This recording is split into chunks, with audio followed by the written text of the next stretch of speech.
You are listening to the series, Even After Death, by author EvilAuthor. Olivia Fordham was married to Ethan Miller for 3 years, but the time could not compare with the 10 years he spent loving his first love, Marina Carlton. On the day that she gets diagnosed with stomach cancer, Ethan happens to be accompanying Marina to her children's health checkup. She doesn't make any kind of fuss, only leaving quietly with the divorce agreement. However, this attracts an even more fervent retribution. It seems Ethan only ever married Olivia to take revenge for what happened to his little sister. While Olivia is plagued by her sickness, he holds her chin and says coldly, "This is what your family owes me." Now, she has no family and no future. Her father becomes comatose after a car accident, leaving her with nothing to live for. Thus, she hurls herself from a building. The life my family owes will now be repaid. At this, Ethan, who's usually calm, panics while begging for Olivia to come back as if he's in a state of frenzy. The following is the main content. Episode 5. Olivia tried her best to put on a smile. That's fine. Connor looked like a different person now. He had changed out of branded clothes and into the clothes that belonged to Martha's children. Olivia wondered how many children had worn the same clothes. There were even patches sewn on older patches. The clothes were thicker, firmer, and also warmer. Connor didn't seem to mind, though. He followed behind Olivia like a little puppy. Sometimes, he would curiously try to chase after cats or pull at the grass by the roadside. Everything here was new to him. Olivia had followed him onto the boat with the resolve that she might lose her life. Hence, she quickly got used to the island. It wasn't as advanced as the city, but it was much cleaner. As Olivia held Connor in her arms, enjoying the breeze, she suddenly had the urge to just live here. But she knew very well that it would be a matter of time before they were found, even if the island wasn't marked on the map. One day, Ethan's influence would reach this island. Only dozens of families lived on this island, and everyone led a simple life. That was what Tom told Olivia. They had kidnapped Connor for ransom. But that was because they wanted to improve the living conditions on the island. The children here never went to school, and they spent their whole lives fishing at sea. When they got sick, they could only surrender to fate. A few villagers died of pain because they didn't have money for treatment at the hospital. Olivia felt that it was ironic. Marina could easily spend $1 million on Connor's first birthday celebration. But the children here were drooling at the sight of cakes stolen from the kitchen. They divided the cake among themselves into small portions. After they ate the cake, they even licked their lips in fond remembrance. What was good, and what was evil? What was right, and what was wrong? As night fell, Olivia caught the delicious scent of cooking. An excited look appeared in Tom's eyes. "Miss, you're in luck. Mum baked some bread tonight just to welcome you. It's a feast for us too." Olivia was speechless. The excited look in the child's eyes broke her heart. She could have bread for every meal if she liked, but on this island, it was a rare treat. From a young age, she was used to being pampered in the Fordham family. Yes, she knew that poor people existed, but it was completely different now that she was experiencing it herself. Olivia walked up to the door with Connor in her arms. She saw Jerry sketching on the ground with a burnt piece of charcoal. She was surprised to see Jerry drawing so well. "Did you learn to draw?"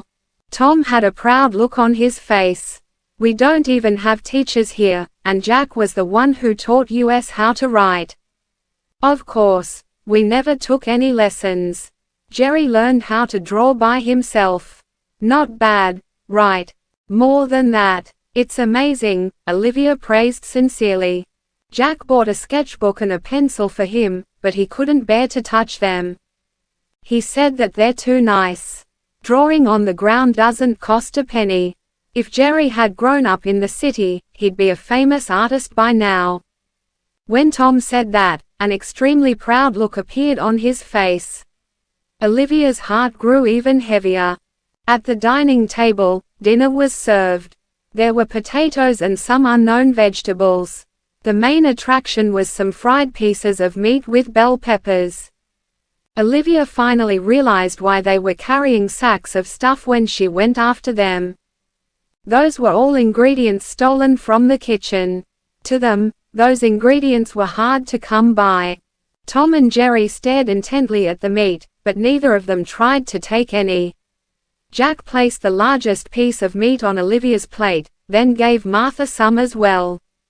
The rest was divided equally between the two brothers. Jack poured all the bell peppers onto his plate. Then, he said in a low voice, "Go ahead. Dig in." Looking at the large piece of meat on her plate, Olivia didn't know what to say. Tom and Jerry were still growing up. They praised Martha's cooking as they enjoyed the meal. Seeing that Olivia wasn't eating, Jack explained, "We only have limited food on the island. Just put up with it." Tom bit his lip. He didn't want to, but still, he picked up the meat from his plate. Then, he placed it on Olivia's plate. "Miss Olivia, you're too pale. Please eat more." Seeing the meat piling on her plate, Olivia felt her heart breaking even more. When one was lacking love, even a tiny bit of kindness could light up their whole world. "Sorry, I'm not hungry yet. You guys should continue." Olivia left with Connor in her arms. The island in winter looked even lonelier under the moonlight. Not long after, someone sat down next to her. It was none other than the quiet Jack. "You won't find any food if you get hungry later." "Yeah, I know. I'm not hungry." The man produced a small piece of mousse cake from his pocket. It was a little smushed after the ordeal. "If you're not used to food in the mountains, this should suit your tastes." Olivia didn't decline it. The sweet and sour taste of strawberries spread in her mouth. "Are you guys always so nice to hostages?" she asked in a low voice. "Not hostages. Guests." Jack placed his palms on the ground, looking at the moon as he mumbled, "I know you look down on us. To rich young ladies like you, we may be dirty and lowly ants. But even so, we're trying to survive with all our might." "I don't look down on you, Jack. Let's talk more later." The man looked at her. "Okay." Olivia picked up the yawning child, then stood up. "I'll put him to bed first." As soon as Olivia entered the house, Tom came in with some hot water.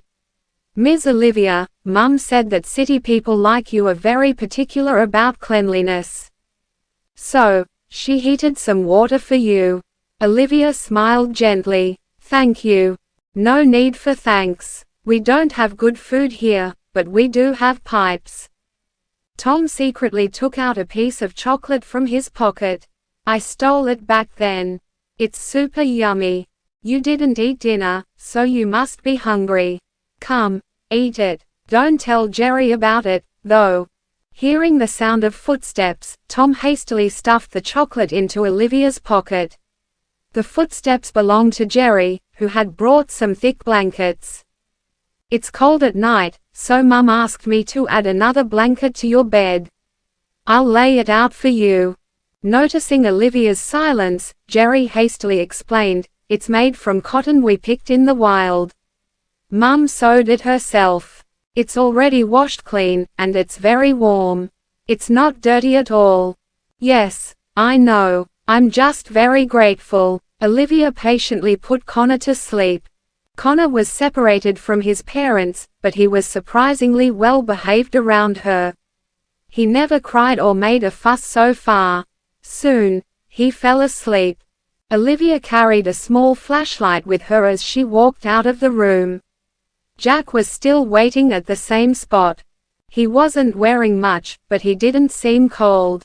Olivia turned off the flashlight, then sat down next to him. She wrapped the puffer jacket tightly around her. "After spending a day here, I think I quite like your island. It's small, but everyone here leads a simple life.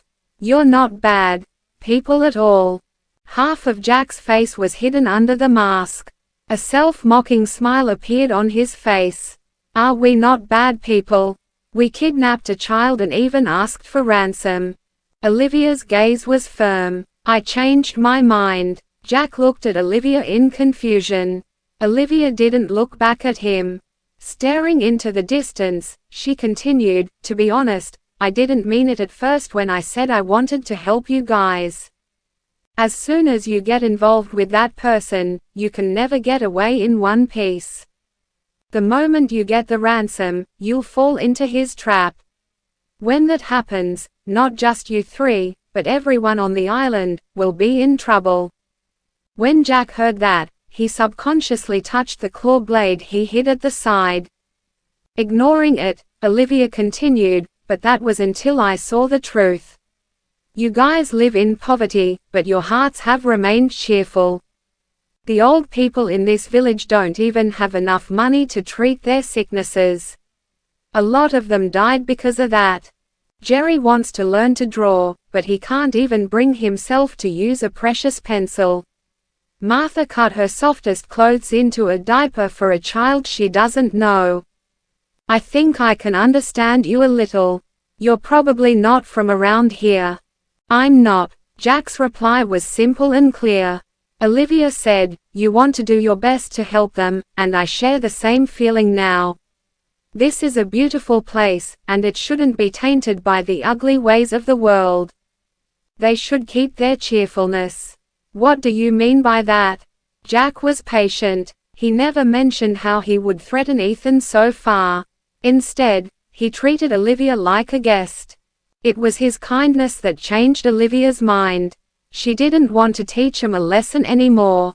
"You want money, so it doesn't matter who it comes from. You don't have to get it from Ethan." Olivia stared into his eyes as she said, "I have money. Even though it isn't much, it should be enough to help you guys." "How much do you have?" $500 million. Jack was confused. How was that not much? Under Jack's searching gaze, Olivia chuckled. "I know. You must be wondering why someone would be so stupid that they would give strangers money. I only told you half of that story just now. Do you want to listen to the second half?" "Go ahead. I'll listen." Olivia's voice was gentle. Her words were carried by the ocean breeze as she recounted the events. When Jack finished listening, he said right away, "I'll kill him for you." Olivia chuckled. "Killing him won't extend my life. I'll be gone soon. I've donated $500 million to a charity organization. Now, I've finally found a place for the remaining $500 million. It's still his money in the end, though. Let me pay the ransom in his place." Jack was silent for a long while. Olivia continued, "Don't mess with him, he's crazy. Crazy people aren't scary in this world, but the same can't be said for people who are crazy, rich, and powerful. You think of this place as a haven, but it's only a matter of time before he finds this place." "Don't you hate him?" Jack asked. "I've loved him, and I've also hated him. In my most extreme moments, I even wanted to exact revenge on him by killing his son. After staying here for a day, I've calmed down a lot." Olivia reached out and felt the ocean breeze through her fingers. "I think I've finally found a place to belong. Jack, may I use $500 million to buy a final resting place for me here?" She would wait until she had figured everything out and carried out her revenge. She would completely cut ties with that person. Then, she would be buried on this island. It was a nice thought. Jack was very familiar with cancer. He saw elderly people on the island die because of it. They died in great pain. He never thought that the weak woman in front of him had the same illness. No wonder she fainted after leaping onto the speedboat. She wasn't sacrificing herself, she was simply too weak. "Okay." Jack agreed to the death contract. "Let Connor stay with me for another week, then we'll send him back." "Okay." Reaching out, Jack suddenly helped her up. "Come with me." Olivia didn't know what Jack was trying to do. She watched as he picked up the flashlight, which shone weakly. The dim light swayed along with Jack's steps, but it managed to light up the space in front of her. Jack led Olivia to the kitchen. Putting on an apron, he swiftly prepared the ingredients. He soaked the leftover bread in an egg mixture, then placed it on the pan while adding some bacon and peas. Instant. Olivia watched the man's tall figure under the dim flashlight. He whipped up the dish in. The leaping flames licked at the bottom of the pan. The fire reflected off Jack's metal mask, reminding Olivia of Ethan from the past. No matter how late it was, Ethan would get up and cook something for her when she got hungry. Soon, some delicious eggy bread was served. Jack even plated it nicely for her. "Eat. No matter how much time you have left, I hope that it'll be even longer than expected." Holding back tears, Olivia lowered her head and ate the eggy bread. The kindness shown by a stranger enveloped her, helping her forget the pain of betrayal for a moment. Jack's bony hand rested on Olivia's head, caressing it. "Even if you only have one day left to live, you should live it to the fullest." Yeah. The days that followed were simple yet joyful. Accepting the mission from Jack, Olivia gathered the children on the island. She began teaching them to read. Connor played with a kitten while he waited.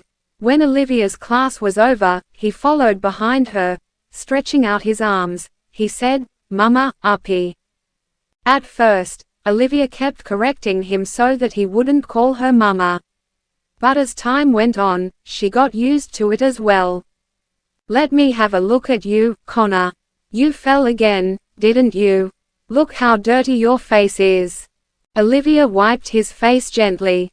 Giggling, Connor held her face between his hands and planted a kiss on it.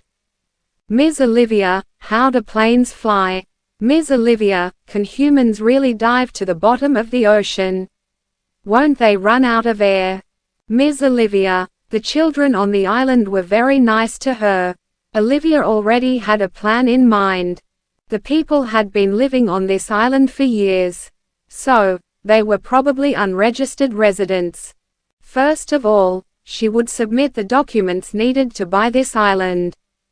This was to prevent others from developing it. Careless development might affect the original lives of the people here, after all. Next, she would help everyone on the island get their identity documents. The third step would be to develop the island, which would provide security for the residents. They should at least catch up with modern times. Hence, they should have running water, electricity, and access to the internet. The children should be sent to school as well. After finding a reason to live, Olivia felt that it wasn't so difficult to stay alive anymore. The new year was just around the corner. Jack left the island for some special purchases. Tom and Jerry waited eagerly at the shore. When they saw Jack returning with a boat full of things, they leaped in joy. They moved all the things into the house. Other than some supplies, Jack surprisingly got hold of some fruits and snacks. He even bought diapers and baby formula. Olivia was surprised. "Why did you buy these?" "So that you won't have to change his diapers in the middle of the night." Jack passed her a bag. "These are for you." Glancing at them, Olivia felt her face redden. Inside the bag were some changes of underwear, a set of skincare products, and some hand lotion. Jack might be a man of few words, but he was very considerate. Before he left, he even asked her the types of medicine she usually took. "Are these the ones?" "Yes, thank you." Jack turned around awkwardly. "No need for thanks. I'm just paying some interest beforehand." Jack also bought a new set of clothes for Connor. Overjoyed, the children kept shouting, "It's the new year! It's the new year!" Olivia never thought that she would be counting down to the new year on a special island. She didn't expect to spend the occasion with a group of strangers either. She even had Connor in her arms. After the celebratory dinner, the children gathered for fireworks at sunset. They even stuffed a sparkler or two in Connor's hands. Olivia took many photos of Connor today. Her phone ran out of battery a long time ago. Fortunately, Jack bought a charger for her. After connecting the charger to the solar panels, Olivia managed to charge her phone. As soon as Olivia snapped a photo, a smile appeared on her face. At that moment, she forgot about the suffering she endured when Ethan locked her up. She just wanted to be wild and free for once. Ms. Olivia, come and set off the fireworks with us. Sure. Whistling, the fireworks shot into the sky and exploded. The children's happy faces could be seen underneath the brilliant lights. The atmosphere in the study of the Miller residence was another story. Ethan flung the ashtray onto the floor, which gave a loud crash. He couldn't get any information from his intelligence network. They couldn't figure out the identities of the kidnappers. They couldn't track where those kidnappers went either. He thought that the kidnappers would ask for ransom soon, but 5 days had already passed. It had been an entire 5 days, but there was nothing from the kidnappers. He couldn't figure out why they risked so much to snatch his child but never asked anything from him. The child wasn't the only one missing. Olivia, who went after Connor, had disappeared as well. Ethan's eyes were bloodshot. He had only napped for a few hours in the past few days. But it was extremely difficult to look for people without any clues. What if those people were his enemies and had killed Connor? He should have received news of Connor's death at least. If they were kidnappers, why hadn't they asked for ransom even after so many days? It was New Year's Eve, and other people were gathering and having the time of their lives. In contrast, Ethan walked to the balcony alone, allowing the blanket of snow to cover his body. You should rest, Mr. Miller. Brent draped a coat over Ethan. Ethan gazed at the snowflakes dancing under the streetlights. A lonely look flashed across his lean face. He said in a hoarse voice, Brent, what should I do if they're dead? What should he do? Right now, any words of comfort would turn into a dagger that pierced his wounds. Brent could only repeat, Mrs. Miller and Master Connor should be fine. Ethan lit a cigarette. As the smoke mingled with the wind and snow, he said in a low voice, I thought that I'd be happy if she died.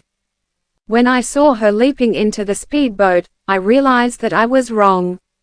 I was terrified that she might leave me. Before Brent could respond, Ethan answered his own question. She once asked me if I'd be happy if she died. I never got the chance to tell her that I didn't want her to die. I want her to live a happy life. At that moment, Ethan was already losing his mind. He gripped Brent's hands tightly, saying, I never got to tell her the truth about her child. Brent, do you think that she realized it already? Was that why she risked everything to save Connor? Mr. Miller, you're exhausted. You need proper rest. Brent was exasperated. I know that you're worried about Master Connor and Mrs. Miller. But if you collapse, who'll save them when the kidnappers appear? At first, Ethan also thought that it was most probably some bold kidnappers. As days passed, he got less confident about his guess. He feared that it might be his enemies. He was worried that a box containing their bodies or body parts would show up on his doorstep one day. The current situation was like casting a stone into water. There was no reaction, and no one knew what was happening in the water. Ethan's patience and wits, which he took pride in, began to crumble as time passed. He didn't dare fall asleep. Once he did, the bloody scenes he experienced before would have Olivia and Connor in them. On the 7th day, Ethan finally collapsed. He hadn't eaten or drunk anything in days, and he didn't even sleep. He watched the surveillance footage time and again, so much so that his eyes were bloodshot.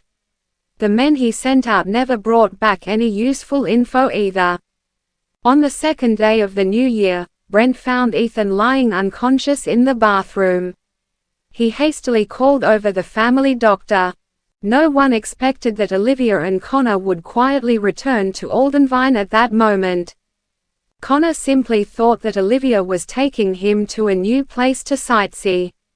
He had no idea that after this trip, they would be separated for life. Aldenvine had heavy snowfall for the past 2 days. The tree branches were heavy with snow. Olivia made a snow rabbit on the bench, and Connor loved it. This child was extremely adorable. Olivia loved him to bits. She patted Connor's head in longing. "Connor, it's time I say goodbye to you. Go home to your mother. I hope you grow up well." Connor sensed that something was wrong. Olivia stuffed the string of a hydrogen balloon in his hand, and the child's attention was instantly on the balloon. It was right then that she abandoned the child in a flash. Connor sensed that she was leaving. Tossing the balloon away, he ran toward her while shouting, "Mama, Mama." He hadn't taken more than 2 steps before he fell into the snow. Even so, he didn't give up. He didn't care about the cold snowy ground as he ran toward Olivia with all his might.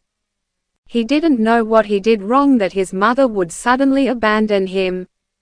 "Mommy," he could only watch as Olivia picked up her pace. Then, she disappeared from his sight. Madame Burgess heard the cries. She wondered why a child was crying out in the snow. Following the direction of the sound, she looked at Connor with a shocked expression. "Master Connor." She dared not believe it. Ethan couldn't find him even after scouring every inch of the city, yet she found him on her way to get groceries. "Oh my goodness, Master Connor. If you had come back any later, your dad would have died of anxiety." Madame Burgess picked Connor up while she informed Brent that the child had been found. Olivia left only after seeing that scene. Ethan had a high fever, and he kept calling Olivia's name, "Liv, Liv." Madame Burgess joyously brought the child back. Tears remained in the child's eyes. "Good boy, don't cry. Go and see your dad." Madame Burgess wiped the child's tears away, her heart breaking.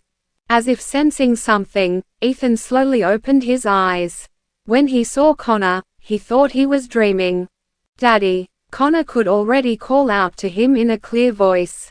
Ethan hastily pulled the child into his embrace.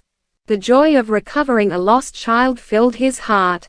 He quickly looked at Madame Burgess. "What happened?" Slapping her thigh, Madame Burgess immediately started describing. "Mr. Miller, I had a dream last night. I dreamed that I picked up an egg, and guess what was in the egg? Why, it was Master Connor. I knew then that he would be found soon. In the end." Ethan frowned. "That's way too far back. Get to the point." Madame Burgess hastily gave Ethan a quick rundown of how she found Connor. Ethan frowned even deeper. "You didn't see anyone other than him?" "No. When I found Master Connor, he was crying. He was also holding a hydrogen balloon in his hand. Oh, right, he also kept calling Mama. Mama." Ethan thought. Connor had never been willing to call Marina Mama, so the person he was calling for couldn't have been her. It could only be Olivia. Brent, who had already brought men to investigate the scene, reported to Ethan right away.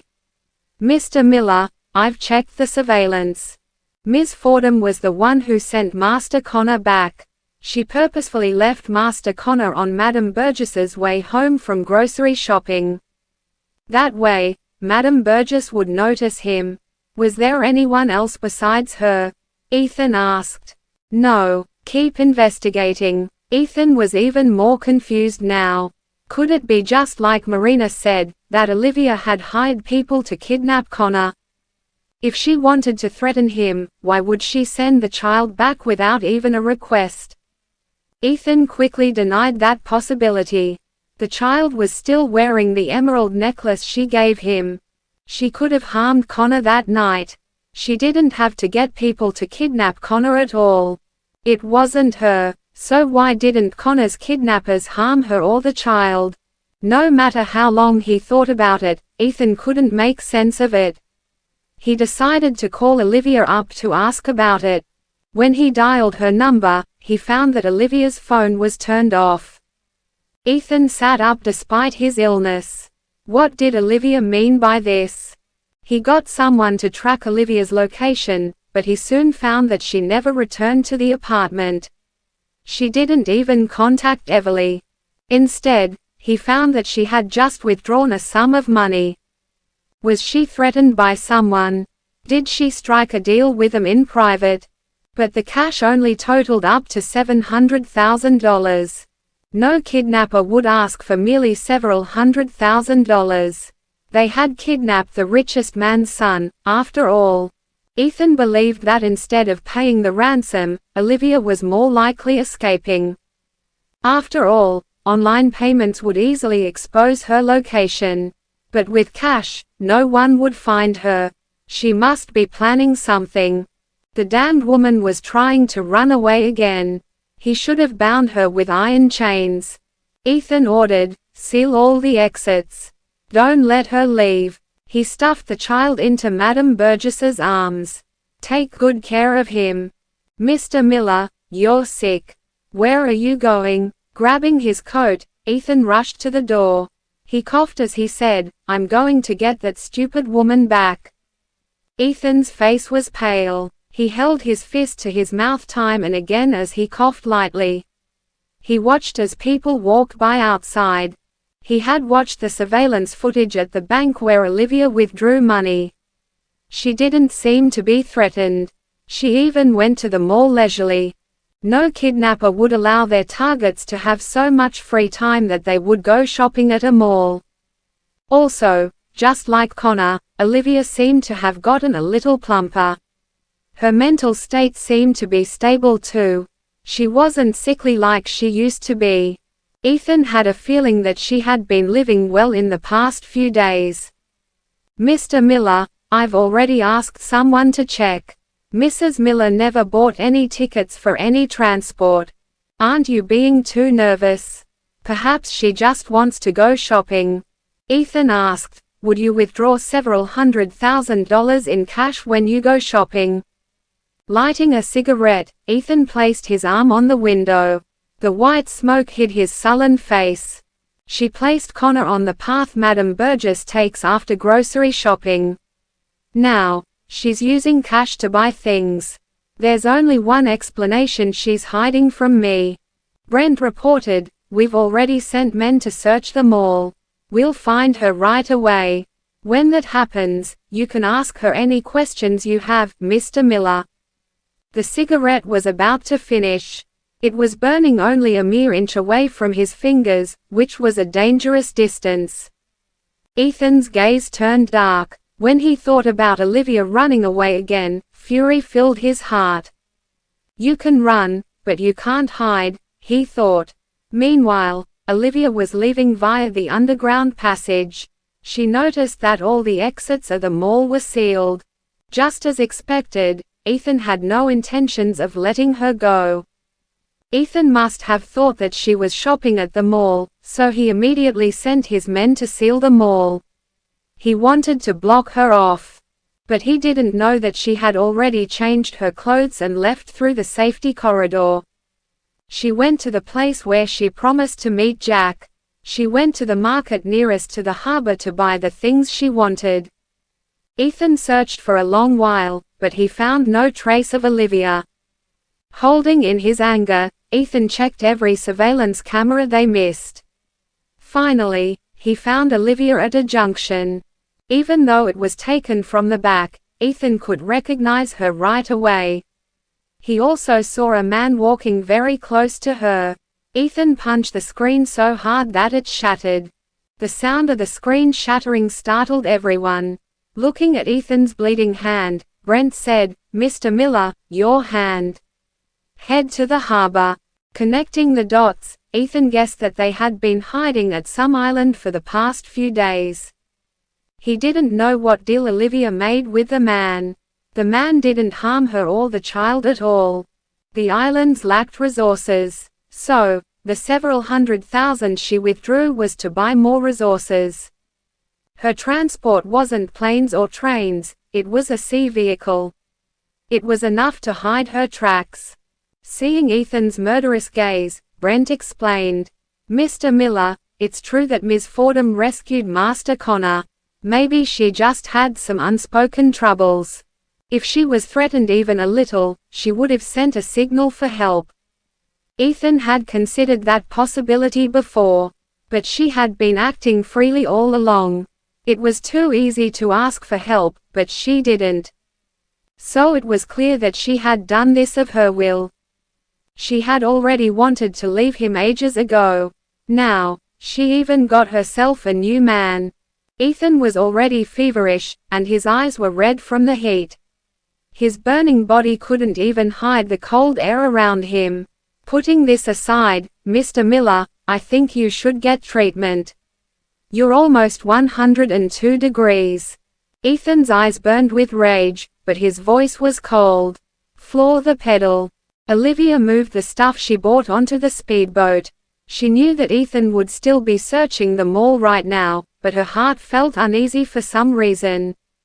Seeing her pale face, Jack couldn't help but ask, "What's the matter? Is it your gastric again?" "No, I just feel a little uneasy. Let's not dawdle and just go." When she moved the last painting set onto the speedboat, she heard tires screeching to a halt. She saw a Bentley pulling up at the harbor. Olivia felt like passing out as her heartbeat quickened. She urged, "Go, just go. He's here." Jack had already started the speedboat. Ethan's voice rang out, "Olivia, come here." Olivia gazed at Ethan with the sea separating them. "Ethan, just let me go. I've already sent Connor back to you." "You're going." Olivia couldn't make out Ethan's expressions anymore, but she felt that he was smiling. When Ethan had finished speaking, he looked at Brent. "Is the speedboat not ready yet?" He wouldn't let Olivia leave just like that, but had just finished talking when his sight turned black. He collapsed out of the blue. It was entirely within expectations. After all, Ethan hadn't slept or eaten properly for so many days. He had a fever as well. Brent watched the speedboat getting farther away. He sighed helplessly. "Run away, Mrs. Miller," he thought. Ethan's words still lingered in Olivia's mind. The speedboat had traveled a long way, but she couldn't feel any warmth in her body. She sat where she was, curled up into a ball. Her soul seemed to have been sucked out. Crouching in front of her, Jack gave her some tea. It was only then that she felt warmth. "If you're scared, I can send you back." Olivia took a sip. The sweetness chased away some of the darkness in her heart. "I don't want to go back." Olivia gripped the mug tightly. She looked pitiful, as if she were an abandoned puppy. "He'll lock me up and stop me from leaving that room." Jack frowned. He couldn't understand it. Since he already has a new lover, why would he be so possessive of you? "It's not possessiveness but hatred. He thinks that my dad killed his sister. But he's also why my dad turned out like that." Olivia was so saddened that she couldn't catch her breath. "I shouldn't have tried to do anything with his son. In the end, I couldn't hurt him at all. I even put myself at risk. I'm so useless." She wanted to make Ethan sad forever, but she didn't expect to risk her life for Connor's sake. In just a few days, Connor was so well fed that he gained 2 pounds. "I'm a failure who can't do anything right. I should have died with him. At least it's better than this. Even after I leave him, I'll still be haunted by nightmares of him." Reaching out, Jack caressed her head. There was pity in his eyes. "You're a kind woman. You didn't do anything wrong. The world is at fault for treating you like this." Jack was a cold man, but at that moment, his voice was extremely warm. "Don't worry, our island isn't that easy to find. After all, there are hundreds of islands in the archipelago. Even if he finds us, we're united. If we hide you well, he won't be able to find you no matter what he does. He'll forget about it as time passes." Olivia doubted it. Every time she closed her eyes, she could see Ethan's furious eyes. Once again, Olivia woke up in the middle of the night. She had left Ethan for 2 days, but she had nightmares every night. She would dream that she was running endlessly, but she couldn't escape Ethan's cage. He followed her like a shadow. Then, he turned into a poisonous snake that wrapped around her. Olivia looked around at the dark room. The sound of the waves crashing against the reefs rang in her ears. She had already returned to the peaceful island, so why was she unable to suppress her fear of Ethan? Everly had gone home for the holidays, so Ethan had nothing to threaten her with. Still, she just couldn't fall asleep. She had wanted to stay on the island for 2 reasons. Firstly, she would cut off Ethan's longing for her. Secondly, she would ruin the mastermind's plans. In Aldenvine, that person could see her every move. Now, Ethan didn't even know that she was hiding on this island. She would wait until that person had let down their guard. Then, she would sneak back to Aldenvine to find out the truth. She would give that person a surprise. Olivia would feel much better staying on the island. She didn't want to leave for the time being, no matter what reason it was. She watched as the sky turned from dark to bright. As the sun rose, Olivia strolled around the island. Everyone was nice to her. They enthusiastically invited her into their homes for breakfast. They also thanked her for delivering some supplies. Jerry went out even earlier than Olivia. He sat by the beach as he doodled with the art supplies she bought. His youthful and handsome face was filled with excitement. "Miss Olivia, how's this?" He had never formally learned to draw before, but he was talented beyond belief. His black and white drawings in the past were amazing enough. So now that he could color them, they looked even better. Olivia nodded, feeling comforted. "You draw very well." If such talent could be coupled with more knowledge, Jerry would be able to achieve big things in the future. "You taught me well, Miss Olivia. Will you keep staying on the island?" Jerry's eyes gleamed when he looked at her. "Yes," Olivia replied uneasily. She didn't know how long she could stay here. She didn't know which would come first, Ethan or death. "Miss Olivia, you don't look too good. You've been upset for the past few days too. Are you worried about Connor? He can eat and sleep whenever he wants, and people serve him every day. There's nothing for me to worry about." The next few days remained peaceful. No suspicious people arrived at the island. Olivia's tense mind slowly relaxed. The sea zone was huge here, and they were on an uncharted island. Other than the locals, no one knew that this island existed. Even if Ethan tried to use drones, the wind and snow were harsh at sea. It wouldn't be able to fly far under such horrible weather. At least Ethan wouldn't be able to find her anytime soon. The smile returned to Olivia's face. She had already made plans. After she endured the length of Ethan's patience, the mastermind would have run out of patience too. Olivia found her purpose here. Every day, she taught the children how to read. She also taught Jerry to draw. Sometimes, she would learn how to make shoes from Martha under the warm sun. Jack would go fishing with the villagers. Sometimes, they would return only after a few days.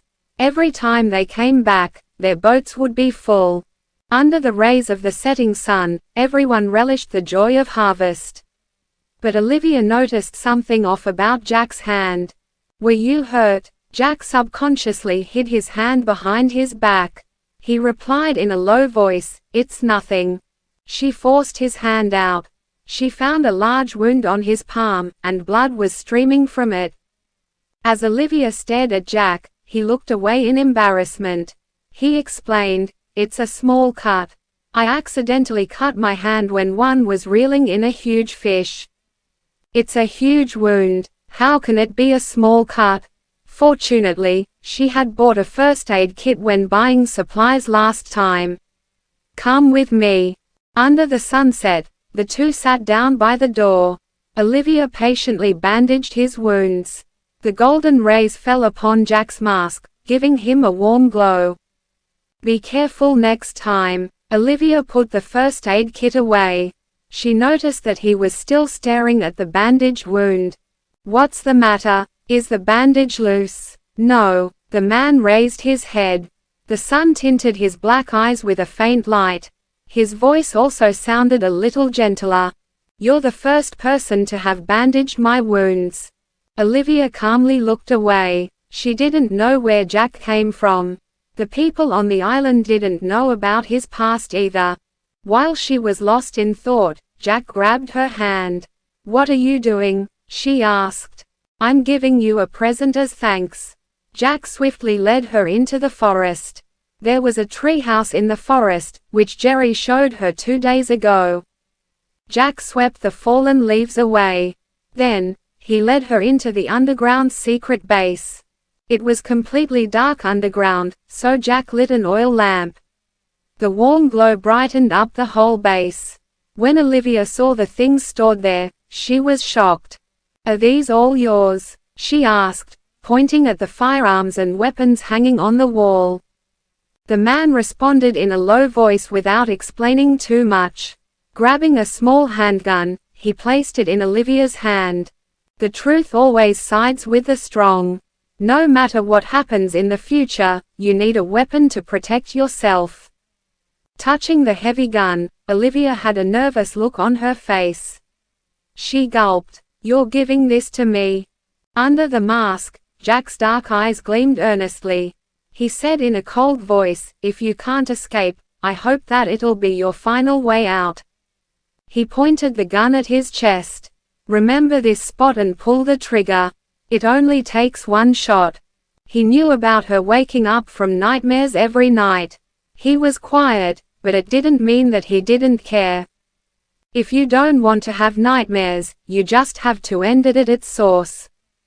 Olivia nodded, frightened. "Come, I'll teach you how to use it." Even though Jack was injured, it didn't affect his movements at all. As he explained, he took the gun apart. "Before using the gun, you have to understand it so that you won't accidentally hurt yourself." "Got it." Olivia didn't decline his kindness. She didn't know what troubles she would face in the future. She was physically too weak, so it was nice to have a way to protect herself. Soon, she learned how to take the gun apart and reassemble it. A surprised look flashed across Jack's eyes. "Well done. Let's try using it next." He took Olivia to the shooting range. "See that bullseye, aim at it and shoot." It was Olivia's first time holding a gun. She wasn't sure if she was excited or scared, but her arms wouldn't stop trembling. Then, she felt the man's warm chest leaning against her body. Jack put his arms around her from behind, as if embracing her. He placed his palm on her hand, saying, "Don't be afraid. Find the target, then shoot. Like this." The piercing sound of the gun exploded in Olivia's ears, threatening to rip her eardrums. The sound was so shocking that her heart almost stopped when she heard it in person. She stood where she was, feeling numb. There was a dazed expression on her face as she shivered uncontrollably. "Like this. Get it?" The man's warm breath reached her ears, pulling Olivia's thoughts back to reality. It was only then that Olivia realized something. Jack's posture looked like he was hugging her, and even his palms were placed firmly on the back of her hands. Olivia subconsciously tried to move away, but Jack moved faster than her. In a mere second, Jack had already stepped away and put some distance between them. His voice was uniquely low and hoarse. He said, "Try it. Remember, don't panic, and don't tremble. You have to aim properly. If you have the resolve to use this gun on that person, there's nothing else to fear. Either you or him will die, so you have to be firm. Being nice won't help you." Jack's words were sharp, but he was right. It was true that all her failures were caused by her soft-heartedness. She was too weak. She had allowed Marina, Ethan, or even random strangers to take advantage of her. When she thought of that, her gaze slowly grew determined. She lifted her arms again. Yes, that's it. Be more determined. If you don't have the resolve, you'll still be the one getting hurt next time. Remember your past. With a bang, Olivia fired the gun. Her arms turned numb. She wasn't used to the strong recoil yet. Even though she didn't hit the bullseye, she managed to hit the target. Well done. You have to believe in yourself. Jack stood behind her again, adjusting her posture. Then, he said softly in her ear, Olivia, may you be your own sun in the future. You won't need to borrow light from anyone else. You were born with wings, so you should be soaring in the sky. Don't stay on the ground any further. Olivia looked at the target in the distance. She pretended that it was her current self. She didn't know when it started, but her brilliant self had turned meek. She couldn't do anything but be controlled by others. Not just Ethan, but even Olivia herself hated what she looked like right now. Shooting forward, the bullet hit the bullseye. See, this is what you should be like. Jack let go of her. There isn't much here, but we do have plenty of bullets. Looking at Jack, Olivia had the urge to ask him about his identity. When she thought that everyone had their secrets, Olivia changed her mind. She said softly, thanks. For the next few days, she would be here every day. Jack didn't hide anything either. He taught her lots of ways and skills to fight. He even took her to hunt wild rabbits and chickens in the mountains. Olivia was a smart person. She was quick to pick up new skills, even shooting. In just a few days, she could already hunt on her own. She couldn't bring herself to hurt the rabbits at first, but now, she could skin them skillfully. She also cleaned fish and roasted them over an open fire. This was a life she had never experienced before. Jack seemed very experienced in survival skills. So, both his face and past were intriguing. Days like this caused her to forget her anxiety and the fears she had of Ethan. Every day, she would roam the mountains with Jack. She felt that her body had gotten much stronger. It was different from when it used to suffer from the side effects of chemotherapy. Back then, she would start gasping for breath after picking up pace a little. There wasn't any internet connection here, so it felt like she was closed off from the rest of the world. Olivia felt very fulfilled here. She would even follow Jack out to sea sometimes and sail on the raging ocean. She thoroughly enjoyed every single day here. When she was on the endless ocean, she would often see pods of dolphins. She also saw whales lazily coming up for air and sea turtles with seaweed hanging on their bodies. Jack told her that in spring, everything on the island would come back to life. All the flowers would be in full bloom. When that happened, not only would they get lots of fish, but the island would be extremely pretty as well. Olivia suddenly looked forward to it. She wanted to see the beautiful ocean and the lively island in spring. What are you zoning out for? Jack stuffed a cleaned apple into her hand. Olivia returned to her senses. She smiled, trademark looking at that cherry tree. It should bloom in a few days. I'm suddenly looking forward to the flowers blooming in spring here. I'm imagining the beautiful sights. Jack's gaze passed over her face. Yes, it's truly beautiful. I'll go check if there's fish in the cages we set up a few days ago. Olivia almost forgot about them. A few days ago, she weaved her first cage. She wondered if something interesting was trapped in it. I'll go with you. Taking a bite of the apple, she followed behind Jack. She had gotten to know the island very well in the past few days. She followed Jack to the spot where they set up the cages before. One of the cages was located in a deeper part of the sea.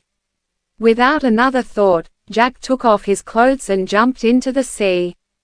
Olivia was amazed at his health. She would start coughing if she was exposed to the wind for too long. Even though spring was getting closer, it was still quite cold out there. While she was thinking, she heard the man coming out of the water with a splash. A naked and strong body came into view. Jack's skin was a little darker than Ethan's, and it was genuinely tanned. His shoulders were broad, and his waist was slim. The muscles on his chest were well defined.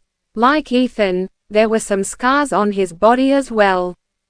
The water droplets rolled down his well-defined abs. The man was full of masculine charm. He held a cage in his arms. Behind him, the sun shone on the sea below, creating glowing ripples of light. Even though she couldn't see his face, she could sense the joy coming from his thin face.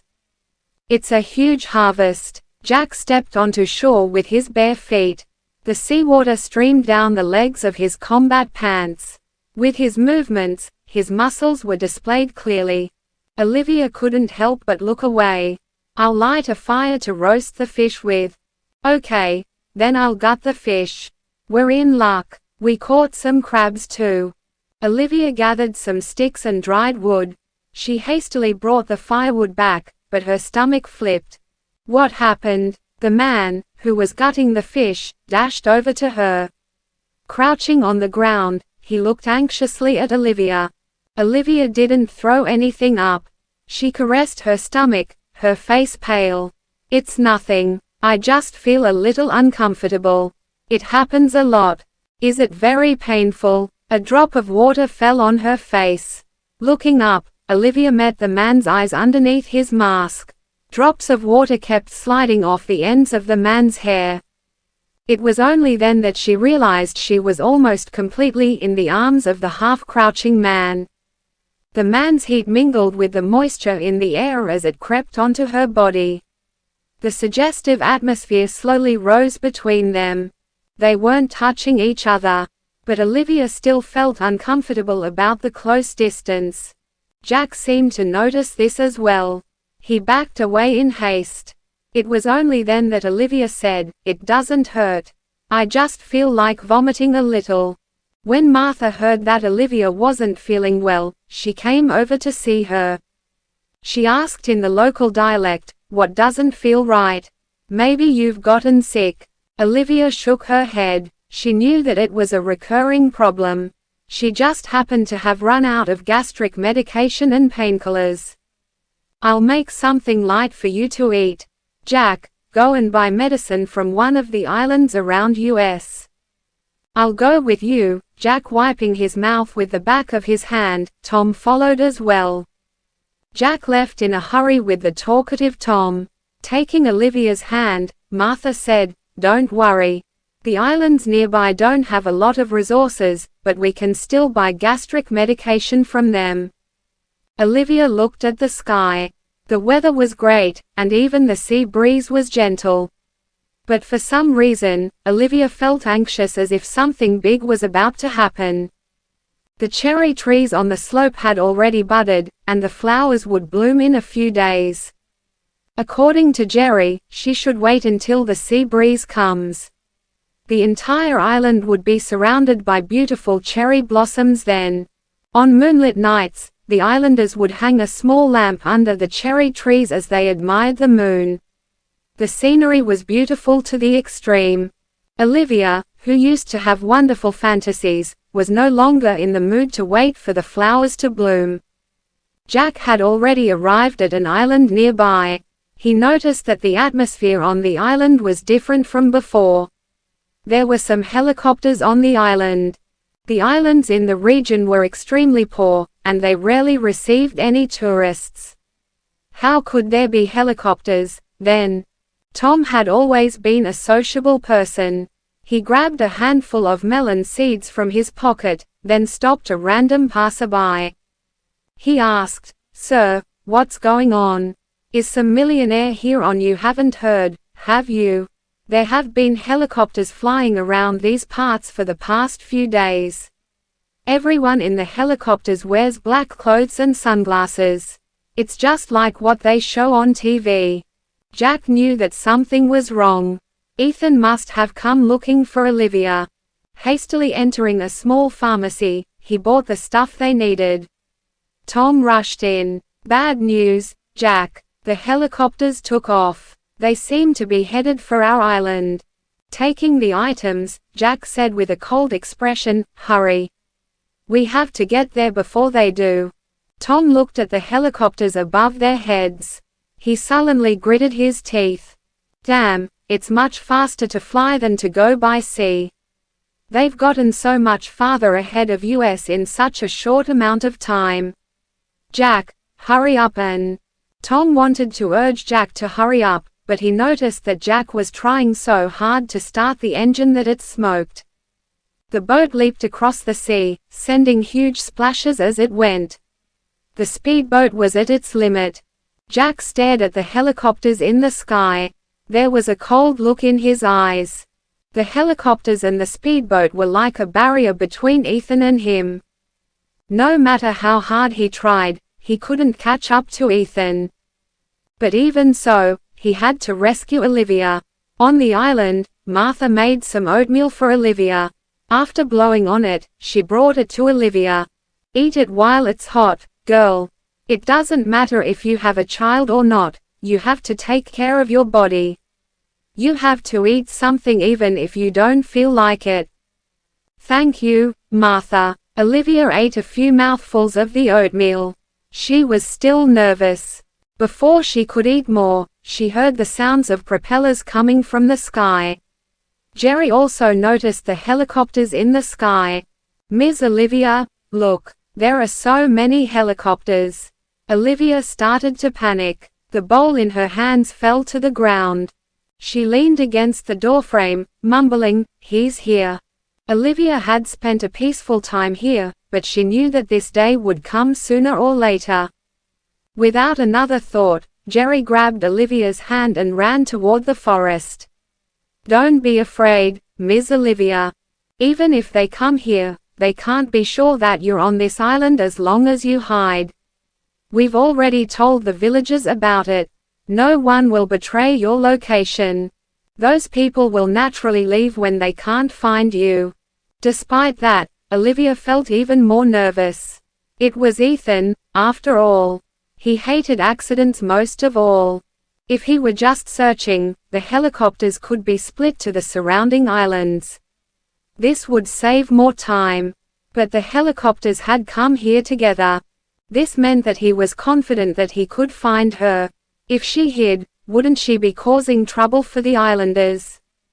While she was worrying, the helicopters circling in the sky had found a place to land. Stop looking, Miss Olivia. Hurry and hide in the mountains. Don't worry, they won't find you there. Olivia hid in the hut. Then, she used the telescope in the hut to observe what was going on. Everyone was curious about the helicopters that had suddenly visited the island. One after the other, the helicopters landed on a relatively flat piece of land.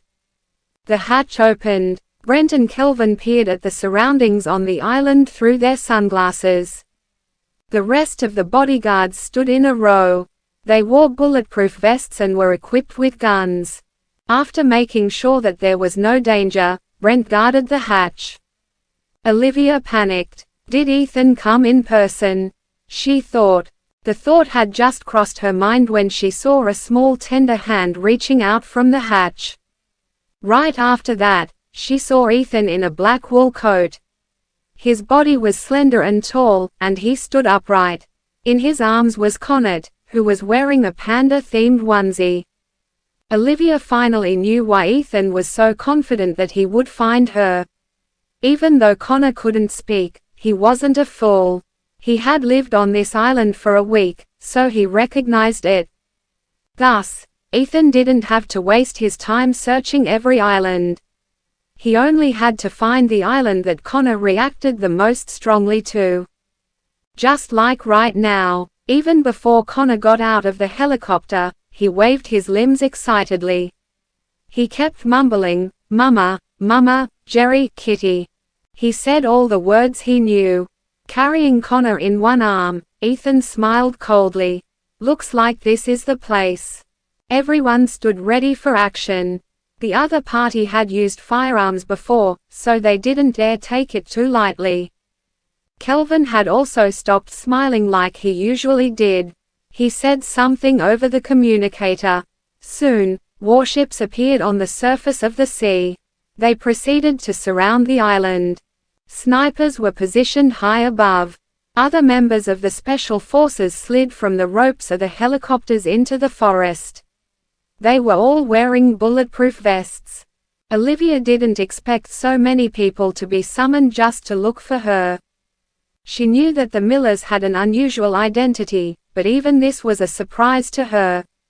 The man standing at the top of the business empire could easily summon armies as well. As time passed, more ships, helicopters, and special forces arrived on the shore. It was just a matter of time before they found her. Connor was so excited that he struggled to get out of Ethan's arms. After making sure that the area was safe, Ethan let him go. "Good boy, let's look for your mommy." A confident look appeared in Ethan's eyes. He thought, "Try escaping now, Olivia." Connor acted like a military dog. He was very familiar with the island, after all. Kelvin kept shouting, "Slow down, Master Connor. Careful, you might fall." Connor dashed forward with his baby steps. He tripped and fell from time to time, but he quickly got up and continued running. When he spotted the cat, he ran over to it and mumbled, "Kitty, kitty." Ethan signaled with his gaze. Following the cat, Brent approached a family. Martha was cleaning up the mess on the ground. Brent showed Martha a photo of Olivia. He asked politely, "Ma'am, have you seen this woman before?" Shaking her head, Martha spoke in a dialect Brent couldn't understand. Running up to the door, Connor dashed toward Martha. "Granny." Martha was about to explain when a tall man walked up to her. There was a cold look on his face, and he gave off a stern air. Ethan said in a low voice, "Ma'am, I don't mean to offend you. I'm only here for my wife. I hope you'll cooperate with us, or—" Ethan added, "I can't guarantee the sort of disrespectful actions I might take against you." The intense pressure he gave off sent chills down Martha's spine. Even so, she waved her hands, explaining that she had never seen this person before. Ethan was no fool. He could see through a person's act right away. Connor was very familiar with the island. He didn't even look at the houses around him. Instead, he followed the cat here right away. This might very well be the place Olivia stayed at. Connor couldn't understand why Martha ignored him. She used to treat him so well in the past. Ethan patted Connor's head, then said gently, "Connor, where's Mama?" Connor stopped mulling over it. Changing directions, he went to the room where he and Olivia used to stay. Martha wanted to stop him, but Kelvin's tall figure blocked her path. "Excuse us, ma'am." Ethan opened the wooden door. The room had a simple layout, and all the furniture was made of wood. There was a small bed in the room, and a drawing board was placed next to it. The picture showed cherry trees under the moonlight. The island looked especially quiet in the moon's glow. The artist was extremely skilled. From a glance, Ethan could tell that Olivia had drawn the picture. He was overjoyed when he confirmed it. He had finally found her. There was also a thick pile of drawings at the side. Ethan calmly looked through them. A picture showed fishermen returning in the evening light. Smiles filled the faces of the women and children. There was a youth weaving straw hats while another painted in the morning sunlight. A man with a metal mask leaned against a cherry tree. Perhaps Olivia didn't mean anything when she drew it. But to Ethan, there was another meaning to this drawing. This was the man who took her away. Ethan had a cold air about him. He walked up to Martha with the picture in his hand. Then, he asked coldly. "Tell me, ma'am. Where is she?" When Olivia saw Ethan entering Martha's house, she had the urge to go back. A hand grabbed her wrist tightly. Coming back to her senses, she realized that it was Jack. He had returned before she knew it. Olivia was panicking. "He's here. I know. Don't be afraid." Jack patted her head to comfort her. "I'll take you away. Come with me." Olivia's heart was in a mess as she panicked. She swiftly followed Jack down a path off the island, where a speedboat was waiting. She would be free as soon as she got onto the boat. But she was doubtful. Could she achieve true freedom? She turned around to look. Someone had already found traces of her and reported it to Ethan right away. Ethan's angry voice sounded over the speakers. "If you run away, Olivia, I'll burn this whole island to the ground." Her nightmares had come true. Ethan's voice clung to her tightly like a stubborn nightmare. Olivia's defenses were destroyed. She said in a trembling voice, "I have to go back." Jack said earnestly, "You still have a chance of survival if you leave now." Olivia replied, "At the cost of how many lives? This island existed on the map. The residents never even had proper documentation. Did you see those warships? If he claims that everyone on the island is a cruel terrorist, they'll just open fire. They won't even have to take responsibility for it." Frowning, Jack asked, "Who exactly is he?" "I don't know." Olivia only knew that on the night he rescued her from the sea, Ethan was wearing camouflage clothing. The warship nearby had just sunk a pirate ship. Flames leaped into the sky, casting shadows on Ethan's face. He looked like he was wearing a terrifying mask. After their marriage, he would occasionally leave on a business trip. Those trips lasted a few days up to a month. In those periods, she wouldn't be able to contact him at all. There was more than one scar on his body. He had scars from blades and even bullets. He never talked about it, and she never asked. She only had a vague idea that the Millers were influential like the Carltons. But she never cared who Ethan truly was. If she left, all the islanders would get caught in the crossfire. She had already cut off the path she used to take, so she couldn't go back anymore. While she was hesitating, Ethan had already approached him. He stood on the tall cliff, looking down at the world like a king. "Liv, I've said this before. You can't escape." Olivia looked up at him. The sunlight shone on his body, but there was no warmth in his eyes. Instead, his eyes were filled with rage, mockery, and disdain. "What exactly do you want me to do, Ethan? Do I not deserve my own life anymore?" They were already divorced, but this man only got even more possessive of her. His possessiveness was so serious that it was almost perverted. Ethan's gaze fell upon the large hand gripping Olivia's wrist. When Jack noticed Ethan looking, he subconsciously stood in front of Olivia. Their gazes met. Jack didn't seem scared at all when he looked at Ethan. "You're already divorced. She doesn't want to go with you." Jack's movements and words made Ethan mad. Ethan's eyes were dark as he looked at Jack. There was an upset expression on his face. Even the air around him seemed restless. The sea breeze passed by, rustling Olivia's hair, which had grown a little longer. She was pale in the face as she hid behind the man. Even though Jack had a decent build, the black jacket he was wearing looked like it would tear soon. Ethan was suddenly pissed. This man was a far cry from him, but Olivia kept running away from him for the sake of this man. Out of habit, Ethan took a cigarette and lit it. His stance was lazy, but there was a cold and powerful air about him. "Who are you to her? What right do you have to comment on our relationship?" Jack was at a loss for words. But then, he quickly replied, "We're friends." "Friends?" Ethan sneered. "Befriending a kidnapper? You're quite something, Olivia." When he said the word kidnapper, he sounded especially harsh. It's not what you think it is, Ethan. I can explain about the child. Ethan narrowed his eyes. Only coldness remained in his eyes. Come up here. The game was already over. His influence reached the whole world. Olivia had nowhere to run. Jack also knew that if Olivia went, only hell would be waiting for her. Don't go. He grabbed Olivia's wrist, trying to make a final stand. But he didn't realize that his actions had driven Ethan to anger. Olivia was used to the sound of guns by now, so she didn't scream. The shot was aimed at a spot near Jack's feet.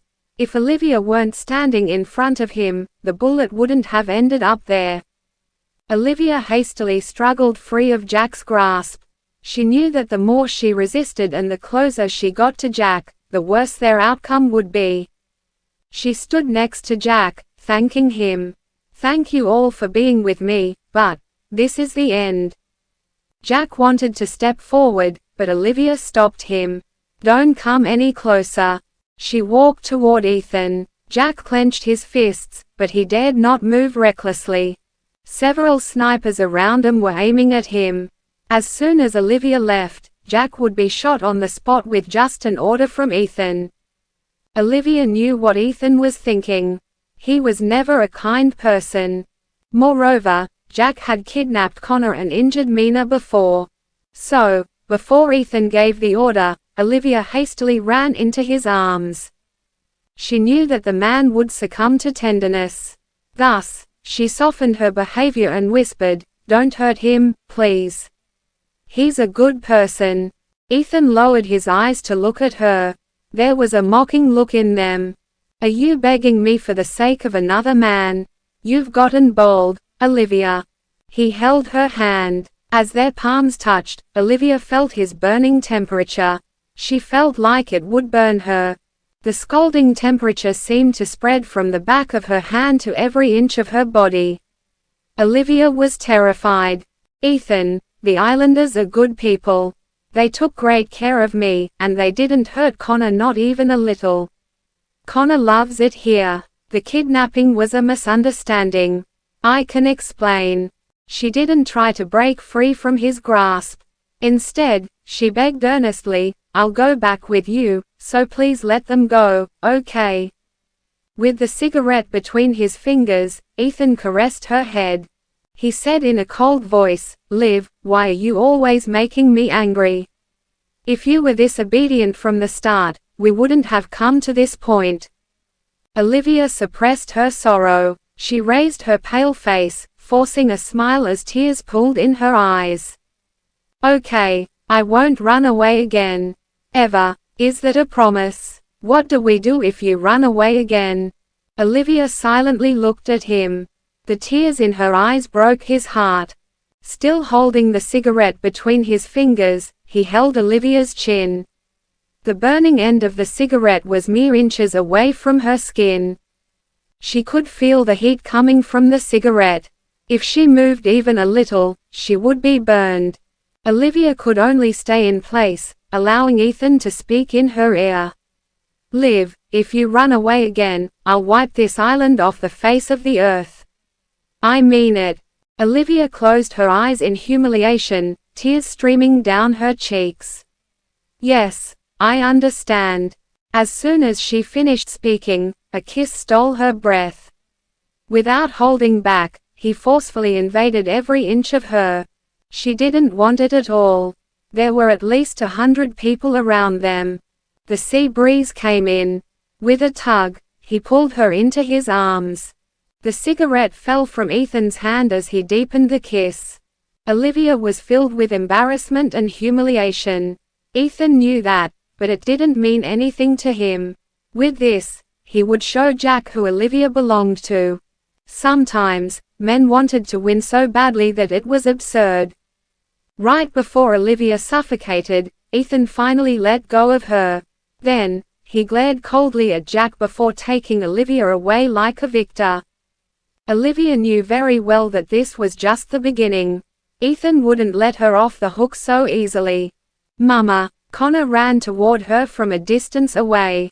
When Connor scrambled up to Olivia, Ethan reached out and picked him up. "Go play at the side." Connor pouted in dissatisfaction, but since his father had stopped him, he dared not disobey. He could only look at Olivia pitifully. He had no idea that Olivia couldn't even protect herself. She was unable to help him. Ethan handed the child over to Kelvin. Then, he took Olivia into her room. When the door clicked shut, Ethan forced Olivia against the wall. Olivia subconsciously tried to struggle. Ethan gripped her hands and raised them above her head. The man's leg was wedged between hers so that she was completely trapped. Ethan grabbed her chin, then whispered in her ear, "Did you fall for that kidnapper?" When Olivia heard those mocking words, she was extremely upset. She glared at him. "I didn't fall for him. I just hate you." The words pierced Ethan's heart when he heard them. His half-closed eyes were filled with coldness. "What did you say?" Olivia knew that she wouldn't be able to escape this time. So, she stopped being wary like she used to. Looking Ethan in the eye, she spoke in a sterner tone. "I hate how arrogant and inconsistent you are. You're the one who didn't want me anymore, but you're also the one who refuses to let me go now. You said that my father owes you for your sister's life. Now, the Fordhams have gone bankrupt, and my father is constantly in critical condition. I've also sacrificed my marriage and my child. Is this still not enough for you? If so, then just take my life as well." When she said that, she noticed Ethan's gaze turning colder. In reality, Olivia felt quite nervous. Her heart pounded along with her worked-up emotions. She continued, "When you're in a good mood, you give me $1 billion and allow me to leave. When you're in a bad mood, you turn around and start looking for me again. Ethan, I'm human, not some toy in your hand.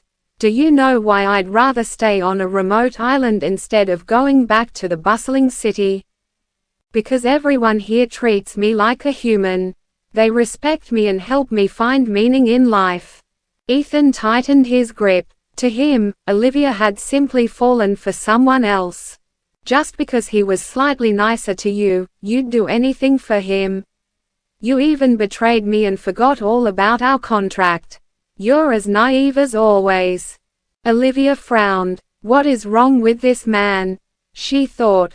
I don't. Do you know his identity? Are you aware of his intentions? Nothing in this world is free. You should know what happens when a moth flies toward a flame.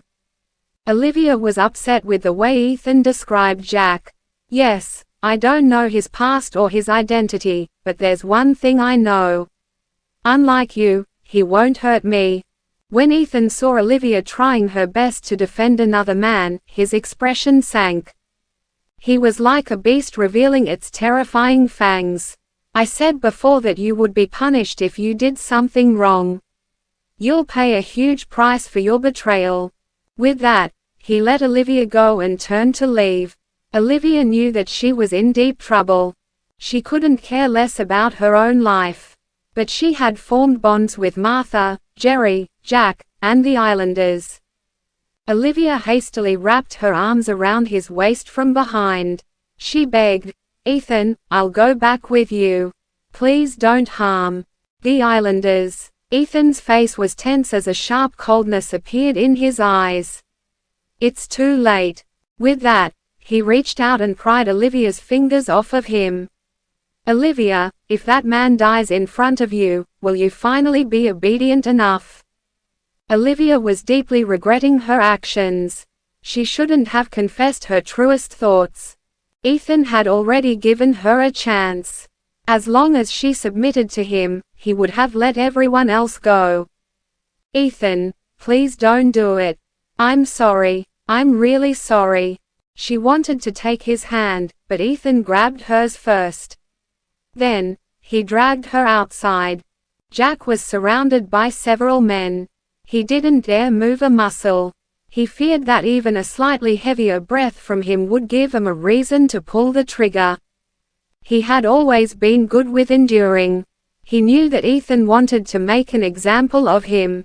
If not, Ethan would have attacked him on sight. He was waiting for a chance to fight. But now wasn't the time. When he saw Olivia being taken into the room, he didn't know what sort of terrors she would have to go through again. He was anxious, but he mustn't make any reckless moves. Jack knew about crazy people like Ethan. If he showed too much concern about Olivia, he would only be putting her in danger. Soon, the door to the room opened. Jack watched as Ethan dragged Olivia out with him.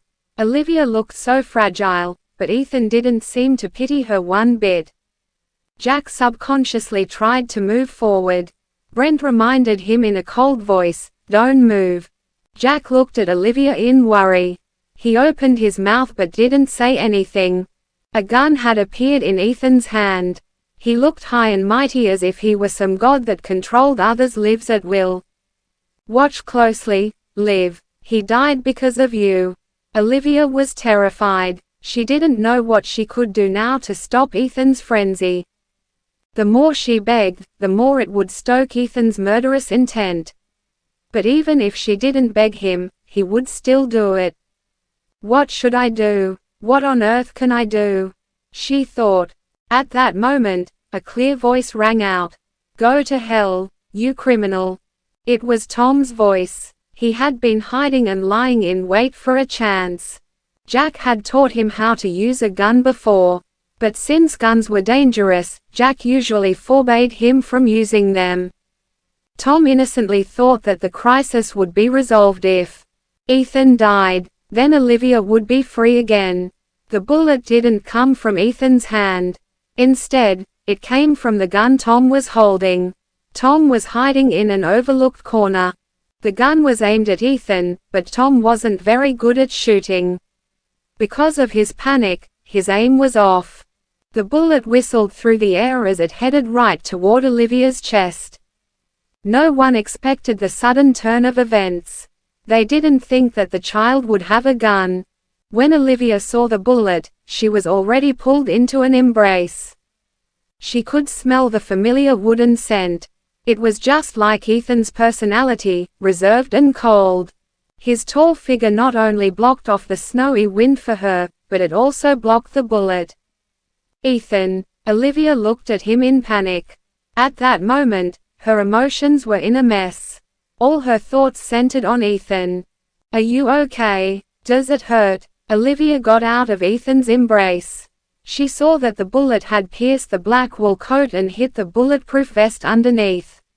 She sighed in relief. It was also at that moment when all the snipers aimed at Tom instead. Olivia hastily said, "Don't shoot. Is just a child." Ethan reached out his cold fingers to touch the tears in the corners of her eyes. He said, "A young beast with fangs is still a beast in the end. Liv, if I hadn't worn a bulletproof vest today, either you or I would have died." Leaning in her ear, he whispered, "Having mercy on your enemies is the same as being cruel to yourself." Ethan's voice was soft, and Olivia couldn't sense any emotion in it. But she knew that he was mad. He was furious. Other than matters that concerned her, his mood swings were quite severe. When he faced other people, the angrier he was, the calmer he appeared. Olivia hugged him tightly, begging in her soft and humble tone, "Ethan, Tom didn't mean to harm me. Is just a child. Don't." Connor didn't know why Olivia was sobbing so much. When he saw her crying, he also felt sad. He immediately started wailing as well. "Daddy, Mama." Connor's wails distracted Ethan's thoughts. The child tottered toward Ethan. Ethan picked the child up. Connor and Olivia were sobbing on either side of him. He was greatly annoyed. He had no choice but to compromise. "Fine, I can let the child go. But he..."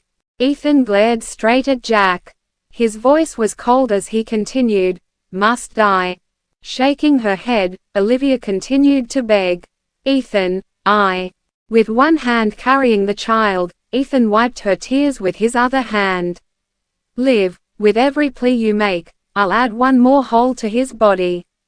Do you want to test me? Olivia instantly shut up. This perverse man was capable of anything at all. She could only let her tears fall in silence.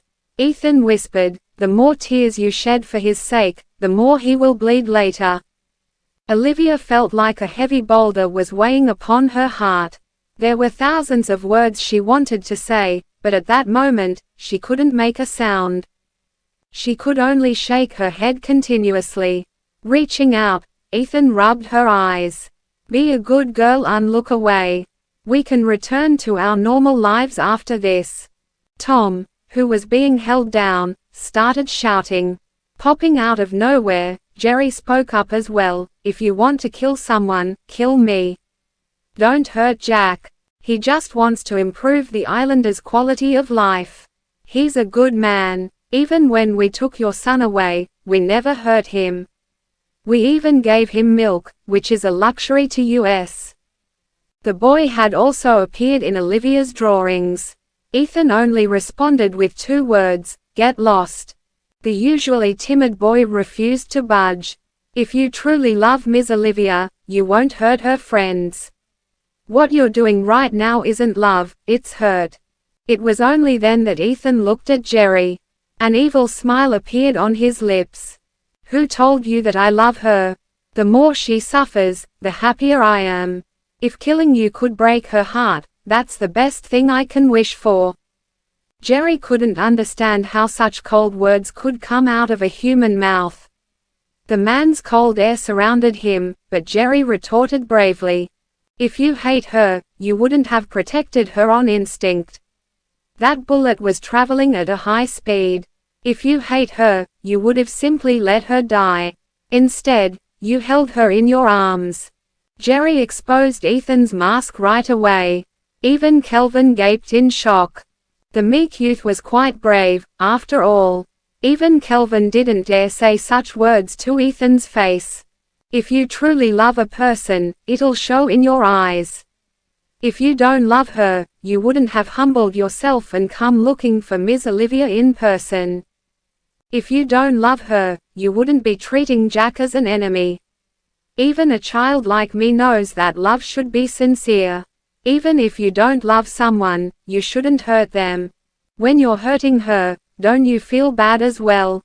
Ethan let go of Connor and then walked toward Jerry. For a moment, everyone held their breaths, feeling worried for the youth.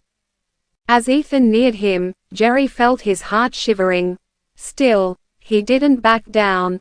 Ethan had a tall figure, and he was considerably taller than the thin youth. Ethan's oppressive air surrounded Jerry. "Are you telling me what to do?" Ethan sneered. In the next moment, he had already aimed his gun at Jerry's head. "I can let him go, but you'll have to die in his place." Ethan wasn't too interested in the youth, and he was even a little fond of Jerry. Even adults didn't dare meet his gaze and speak such bold words, much less young people. Everyone tensed up. It was just a noise Ethan made with his mouth, but the youth was already frowning deeply. Ethan let go of the gun, a look of approval coloring his eyes. "Not bad. You're quite the man. Still, no one can replace his life."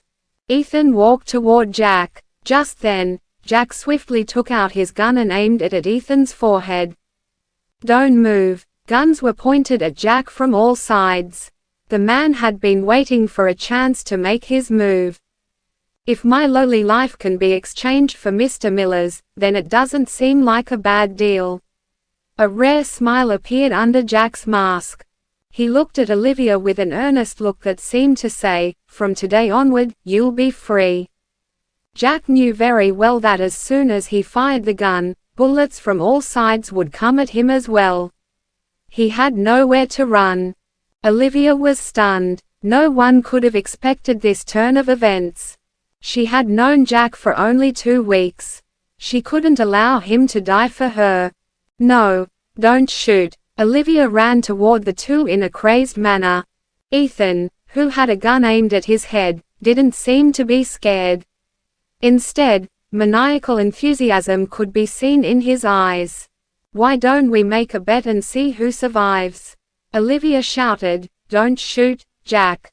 Please, don't shoot." As soon as he fired the gun, no one would know how things would turn out.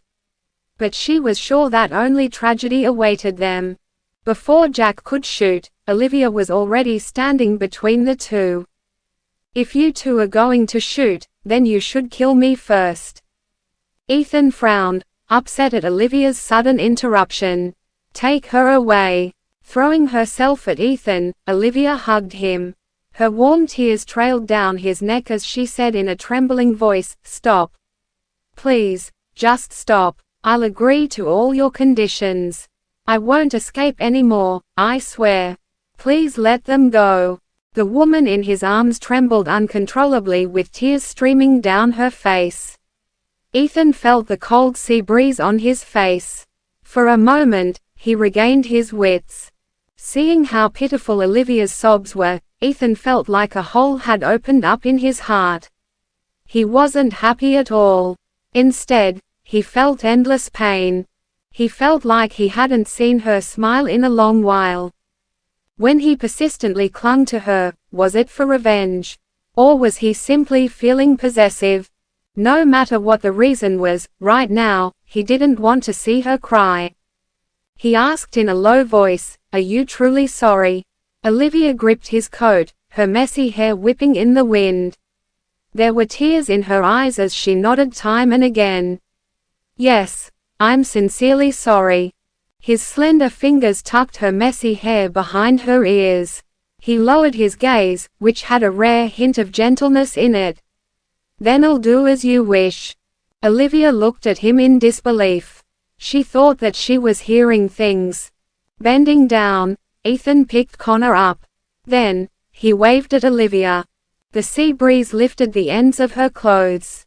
A few strands of her hair, which he had tucked behind her ears, came loose and covered her forehead. The sunlight gave his body a warm glow. She couldn't believe that she had caught sight of tenderness in Ethan's eyes.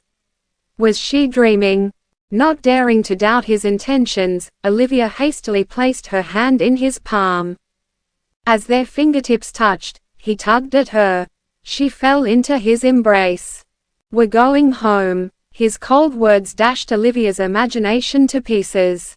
She had no choice but to follow him. When Olivia passed by Tom and Jerry, they looked at her with heavy hearts. She smiled at them in an attempt to comfort them. Jack didn't say anything. He watched her board the helicopter silently because he knew that now wasn't the time. In order not to cause trouble to the people on the island, Ethan mustn't die here. However, once he was away from the island, a malicious glint fleeted across Jack's eyes when Ethan happened to look back at him as if he sensed the danger. They met each other's eyes. The two strong men stared at each other for a second. Both of them were aware that today wasn't the end. Olivia wasn't able to bid farewell before leaving the island. She looked at the huge cherry blossom tree and the small wooden house. Martha was standing in front of her house, sending her off. The kids and the neighbors were watching her too. Olivia didn't realize when Jack left. With his back facing her, he advanced deeper into the woods like a lone wolf. "Goodbye, everyone," she closed her eyes and thought. It was a pity that she couldn't watch the cherry blossoms bloom. Since Ethan had caused a commotion only to bring her home, everyone definitely knew about it. Thus, her plans had gone out of the window. "What's wrong? You hate to leave the island?" His low voice rang in her ears. Olivia had to be very careful with her words. The last thing she wished for was to anger him because of a slip of the tongue. She shook her head, not knowing how to respond to that. Telling him the truth would make him angry. On the other hand, he would see through her if she lied. Her fear of Ethan made her blood surge. She didn't know what was the right response. It seemed like Ethan was aware of that. She would flinch when he leaned closer toward her. Like a frightened cat, she watched him with alert eyes. He pulled the jumpy Olivia into his arms. She didn't dare to defy his actions. Therefore, She nestled against his chest, listening to his steady heartbeat. She shrunk herself as she couldn't read his mind. She wasn't sure how he would torture her the next moment. The helicopter landed at the Apron Inn Miller residence. Olivia was on tenterhooks. Even her legs were wobbling when she alighted from the helicopter. Ethan was looking at her. She was like a stray cat that had grown cautious of humans after getting tortured. His gaze alone was enough to fetter her with fear. Ethan clearly wasn't doing anything. Yet, her body shuddered when he glanced at her. Olivia was finally back, but she was more timid and sensitive than before. She would read his expression carefully and watch her words. Her attitude evoked frustration in him. She stared at his back, sensing his anger. She didn't know why he was livid because she neither did nor said anything. Olivia secretly caressed the pocket that contained the gun, hoping that she wouldn't have to use it one day. As soon as they entered the house, Madame Burgess took Connor elsewhere to play. Olivia followed Ethan upstairs. The moment she entered a room, the door was closed. The lights weren't turned on. A ray of sunlight passed through the opening from the drawn curtains. She could see the dust dancing under the glow of light, as well as Ethan's gulping throat. Darkness shrouded his face, so she couldn't read his expression. On the other hand, the sunlight was cast upon her lips and neck. He caressed her lips, transferring the warmth from his coarse fingertip. She didn't know what kind of trick he had in mind. Right when she was going to say something, his finger traced downward to her delicate collarbones. Ethan's breathing became heavier. She couldn't guess what he was up to at all. When she was going to say something, he finally moved. He bent over, exposing his face to the sun for a brief second before he kissed her. Olivia widened her eyes. For the past few days, she had been guessing how Ethan would torture her. But, never in her wildest dream had she imagined it to end up this way. Like a dehydrated man in the desert who finally found water, he carefully savored her lips as if he was afraid of losing them. Her heart raced. Although the sunlight was shining on his face, his eyes were shut. She couldn't read his mind. It had been a long time since Olivia received such gentle treatment from him. While she was in a daze, Ethan suddenly bit her lip. The tingling pain pulled her senses back. He asked coldly, "Are you thinking of him again?" Unbeknownst to him, he was all she could think of. She wasn't in the state of mind to think about others. She replied with a deadpan face, "Number. How many times do I have to tell you? We're just friends."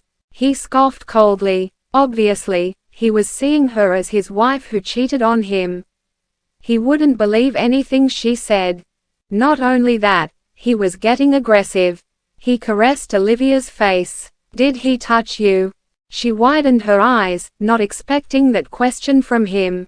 "No, you'd better not cross the line." Her tone turned icier. His words made her heart ache. His question was like rubbing salt on her wounds. The ache in her heart eclipsed the pain of her wounds. "He touched your hands." Ethan intertwined her fingers obsessively. Olivia's lips parted, but no words escaped through her lips. She did not know how to explain her stance. All she could do was rein her emotions to not agitate him. However, her concession was a provocation to him. He suddenly carried her to the bathroom, prompting her to clutch his shirt. Unpleasant memories began flooding her head as her body trembled. Is he gonna go mad again? She wondered. Ethan placed her lightly into the bathtub, saying gently, "Don't be afraid. I'll wash you up." Not this again, she thought. The thought of dipping herself in cold water made her shake her head in denial. "Ethan, don't do this to me. Please." The shower was turned on, and the steam filled the bathroom. Fortunately, it was warm water. Ethan began taking her clothes off until she was left in her undergarments. They had done something more intimate before. It had been 2 years since he last touched Olivia. After experiencing all kinds of incidents, she had mixed feelings for him. Love, resentment, anger and other emotions jumbled into a ball within her. His touch disgusted her more. "Don't touch me." She hugged her chest, repelled by his touch. With dark eyes, Ethan stared at the woman hugging her knees in the bathtub. She curled into a ball with teary eyes that expressed evident repulsion. He sneered, "What's wrong? You don't want me to touch you." Olivia could sense his aura turning dangerous. His eyes were devoid of warmth. It seemed like he had a serious misunderstanding about her. She watched him stand up wordlessly. With mockery written all over his face, he was going to leave. Olivia was confident that Ethan was going to do something, not to her, but to the people around her. Quickly, she grabbed his wrist. "Don't." Ethan stopped in his tracks and looked at Olivia silently. There was only the sound of water splashing from the shower. As tense as the air was, the grasp around his wrist was tight. "Don't go," she lied because that was the only thing she could say. Ethan pinched her chin and commented indifferently, "You're still pleading for him." Olivia felt like she was talking to a wall. No matter what she said, there was only one thing that mattered to him: that she had betrayed and cheated on him. "You're the one who betrayed me," she thought. Frustration was gnawing at her, but she sighed when she thought about Tom and Jerry. Standing up in the bathtub, she hugged Ethan without giving a care about her wet body. The water droplets slowly damped his white shirt, but he didn't push her away. She wrapped her arms around him carefully. The moment her lips pecked his neck, his body became tense. "Ethan, I didn't betray you." Her quivering voice was soft. It was teeming with sorrow and grievance. He reciprocated the embrace and crashed her lips with his. She frowned. It was their first intimacy after 2 years. It was the same embrace that she had yearned for and relied on before this. Yet, she was disgusted when she thought about how he had done it with Marina. Right when she was going to push him away, his phone rang. The ringtone indicated that it was a call from Marina. Olivia sighed as she had never been this grateful to Marina before. Ethan wanted to proceed, but the ringtone echoed against the walls again and again. Irritated by the noise, he released her. Impatiently, he answered the call. Marina said something that deepened his frown. In the end, he hung up the call with an agitated face. Helplessly, he put on a robe around him. "I gotta go out. Stay here and wait for me." A wave of relief washed over Olivia. Noticing her joy, Ethan added sternly, "Do not go anywhere." Once he was gone in a hurry, her body slowly relaxed. It was fortunate that he didn't proceed to the final stage. The man she was once deeply in love with now disgusted her. Olivia took a few pumps of body shampoo. In the bubble-filled bathtub, she began rubbing and cleaning every part of her body that he had touched. The warm water covered her body. Olivia looked into the blurry mirror, staring at her vague silhouette. She asked herself in her head, "Even if I'm able to escape his torture today, will I be able to do the same tomorrow?" Ethan was more despicable than before. Previously, although he gave her the cold treatment due to resentment, she had freedom. Yet, now, he had fettered her body and mentality. When her skin was showing tinges of red due to the long bath, she stood up. Since there was no other way out, she had to step forward bravely. She contacted Calvin. "Calvin, have you found anything?" Considering that it had been days since Olivia left, Calvin should have found something for her. "Olivia, are you all right?" he asked with concern. After the incident on the ship, he had been worried about her. He called her a few times but it was all in vain. "Sorry for making you worried. I lost contact for a few days to deal with something. I'm fine now." He was relieved to hear that. That's great. I did find something. Can we talk in person? Olivia sighed as she was still undergoing punishment from Ethan because of Jack. If she went to meet Calvin in person, she had no idea what Ethan would do to her. She said, "Calvin, honestly, I'm afraid of alerting the other party. I suspect that there's someone keeping an eye on me. Did you carry out your investigation discreetly?" He nodded. "Don't worry, I know what I'm doing." Mr. Galloway resigned 2 days after Belle's death. She resigned. What about that man? Olivia's brows were knitted together. It was no wonder that she sensed hostility from the doctor's gaze at that time. He resigned a day before Dr. Galloway did.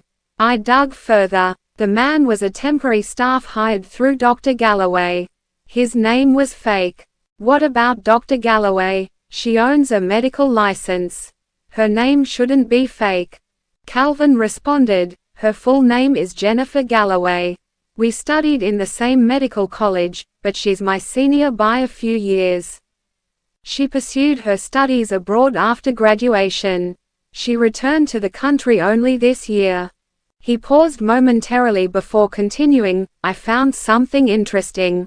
She received financial aid from your father before." Olivia was stunned. It was clearly not a coincidence. "Calvin, is there any other information? Maybe about her family or friends, and Belle too?" "Calm down. I'll tell you everything." He calmed her down. He added, "Jennifer was raised by her single mother. Her parents divorced when she was young. A few years ago, her mother passed away due to an illness and she went abroad to further her studies. It's been years since she last contacted her father." Based on Jennifer's background alone, Olivia couldn't figure it out. She wondered if Jennifer had been harmed by Jeff before. Olivia recalled the name list, but Jennifer's name was not on it. "This is all I've found out about Jennifer. I can't find her whereabouts after her resignation. As for Belle, her parents have immigrated to another country. They didn't return to the country after she passed away. They didn't like her since she was young because she was a girl. They abused her, so she grew up reserved. And she dropped out of school due to pregnancy." Olivia recalled Belle's pale face. "Is her kid alive?" If Jeff was the culprit, Olivia would be able to confirm her guess through a DNA test as long as she could find the child. Calvin replied, "Sorry, I couldn't track her down after she dropped out of school. I heard that she had an abortion. I've asked someone to check with several public and private hospitals, but I haven't been able to find any relevant records." Olivia's eyes lit up. It's possible that her child is still alive. Belle kept repeating about someone stealing her child away. Olivia finally found hope from the important clue. Olivia was in a good mood as she thanked Calvin profusely. "Thank you, Calvin. You've helped me big time." Now, she had to find Belle's child. A DNA test between the child and Jeff would reveal whether he was a scoundrel or not. Calvin said, "Don't worry, Olivia. I'll look more into that man. But it seems like he has expected someone to investigate the matter. He left no traces. That's why I'm unable to find anything. I need some time." At that moment, someone knocked on the door. "Mrs. Miller, are you done yet?" Madame Burgess asked. "Yeah." Olivia hurriedly hung up the call and kept her phone before opening the door. "You must be hungry. I made something. You can come on down and eat." Madame Burgess was kind-hearted as usual. Considering her aching stomach, Olivia gladly went downstairs. As soon as she was downstairs, she heard Connor's voice. "Mama, Mama." Connor, who was playing with toys, scurried toward her. Her bad mood was appeased at once. She hugged him. Connor, with drool on his mouth, he smiled adorably at her. Olivia recalled Ethan's words and was grateful that she didn't act on impulse back there. She adjusted the emerald necklace around his neck before carrying him to the dining table. She was used to babysitting thanks to her experience on the island. Madame Burgess smiled. "Look how happy Master Connor is. Anyone would think that you're his mother." She soon realized that she had put her foot in her mouth. "I'm sorry, Mrs. Miller. It wasn't on purpose."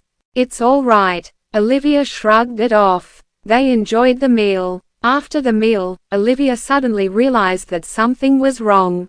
Before this, she would lose her appetite whenever Ethan was away because of Marina. She would cry while staring at the door, waiting for him until her stomach ached or the night dawned. It seemed like she was slowly getting over him. The joy upon realization didn't last long. Brent was standing at the door and said with some embarrassment, "Mrs. Miller, I'm here to pick Master Connor up." Olivia's smile went stiff, and she slowly released Connor's hand. "Right, Ethan isn't mine, and Connor isn't either." Brent walked up to her and apologized, trademark "Sorry, Mrs. Miller." He carried Connor away, and the latter began crying. Olivia wanted to stop Brent, but she suddenly recalled her position. Who was she to Connor? What right did she have to stop Brent from taking Connor away? In the end, she could only watch the crying boy leave helplessly. Madame Burgess washed the dishes and left the manor, leaving Olivia all alone in the huge house. There were people guarding the gates. It appeared like she had freedom, but she was actually cooped up. Standing before the floor-to-ceiling window, she stared into herself. She wore an ugly smile. Be it before or now, she had always been alone. The only difference was that she no longer had anyone to wait for. Olivia returned to her room. She hugged her knees, staring into the somber sky that was adorned with a full moon. She thought about the people on the island. Tom and Jerry should be asleep at this hour. She figured that she needed to talk with Ethan. At midnight, someone opened the bedroom door. Ethan returned home after dealing with the Carlton family. He initially thought Olivia would wait for him in the living room like before. No matter how late he returned home, she would always sleep on the couch in the living room. She always made sure the lights were turned on when he returned. However, the house was shrouded by darkness when he opened the door. She wasn't on the couch either. Ethan was tipsy. Before this, Olivia would welcome him home. She would grumble while looking for hangover pills for him. She was naggy, but he loved it. Unlike before, he felt cold although the heater was turned on. He opened the bedroom door. Thanks to the lightning from the hallway, he could see the bump on the bed. Olivia fell asleep a moment ago. Ethan pulled her into his embrace. The air that reeked of alcohol woke her up. "You drank." Hearing her groggy voice, he grumbled, "Olivia, you've changed." It didn't make sense to her. "Are you kidding me? You're the one who had a change of heart first." He wrapped his arms tightly around her. He appeared mild at the moment. "I didn't. I never did." His drowsy voice rang into her ears. Olivia didn't buy it. After all, his and Marina's son was already a year old. How could he claim that he never had a change of heart? Nevertheless, she knew his character all too well that she should let him be. Otherwise, she wouldn't be able to have a good night's sleep tonight. Just like that, she nestled in his arms quietly. She didn't want to tick him off. As she had expected, her obedient reaction comforted him. Ethan hugged her tighter and rested his head on her shoulder. "Liv, I barely found you. Can you not run away again?" It had been a long time since she last heard his gentle tone. If this happened 2 months ago, she would have been elated. Now, it didn't affect her emotions a single bit. She was aware that it was empty words said under the influence of alcohol. Once the sun rose, he would return to his original self again. Love and respect wouldn't be able to fix their relationship anymore. One of them had to have a downfall before they could find peace. That night, Ethan hugged her tightly as if he had found his lost treasure at long last. There were no hurtful words, only gentleness. He soon drifted into dreamland. Olivia, who was used to sleeping alone, couldn't sleep because of his warmth. Belle's death was all she could think of. After making sure that he was deep asleep, she slid out of his arms. She put on a cardigan and sneaked to the study. She reopened the safe, which was unlocked with her birth date. She didn't know whether to see him as fickle or loyal. Olivia was confident that she missed something. Leia's death must be related to Jeff and Belle in some way. Olivia wasn't in a hurry. Instead of reading other people's information, she flipped through Leia's information. Leia's death was taboo to Ethan, so Olivia didn't dare to bring it up before this. Thus, she didn't peruse the documents related to Leia. Aside from Leia's toys, there was a brown paper bag in the safe. Olivia thought, if I'm dead, will my whole life be written on a stack of papers? And be consigned to oblivion after 10 years. Leia's adoptive parents passed away years ago. What about her friends? There should be at least a trace of someone's existence in this world. Olivia snapped pictures of the documents, believing that the truth was hidden within them. While she was on tenterhooks, a cold voice sounded from the door. "Are you done reading?" Olivia raised her gaze to meet eyes with Ethan, who was standing by the door. He hadn't changed into his pajamas before sleeping, so his shirt was crumpled with some undone buttons. He leaned against the door frame lazily. His disheveled hair didn't stop him from looking handsome as always. Olivia was feeling guilty. She wasn't able to completely cut ties with Ethan. In addition to his unappeased anger during the day, she thought of the people from the island and was scared. "Couldn't sleep," she explained anxiously while he slowly came up to her. She was sitting on the floor, and the light cast his shadow over her. Judging from his clear eyes, he appeared to be sober. His dark eyes carried zero emotions, so she couldn't read his mood. Olivia hastily placed the documents into the safe while stammering on her words.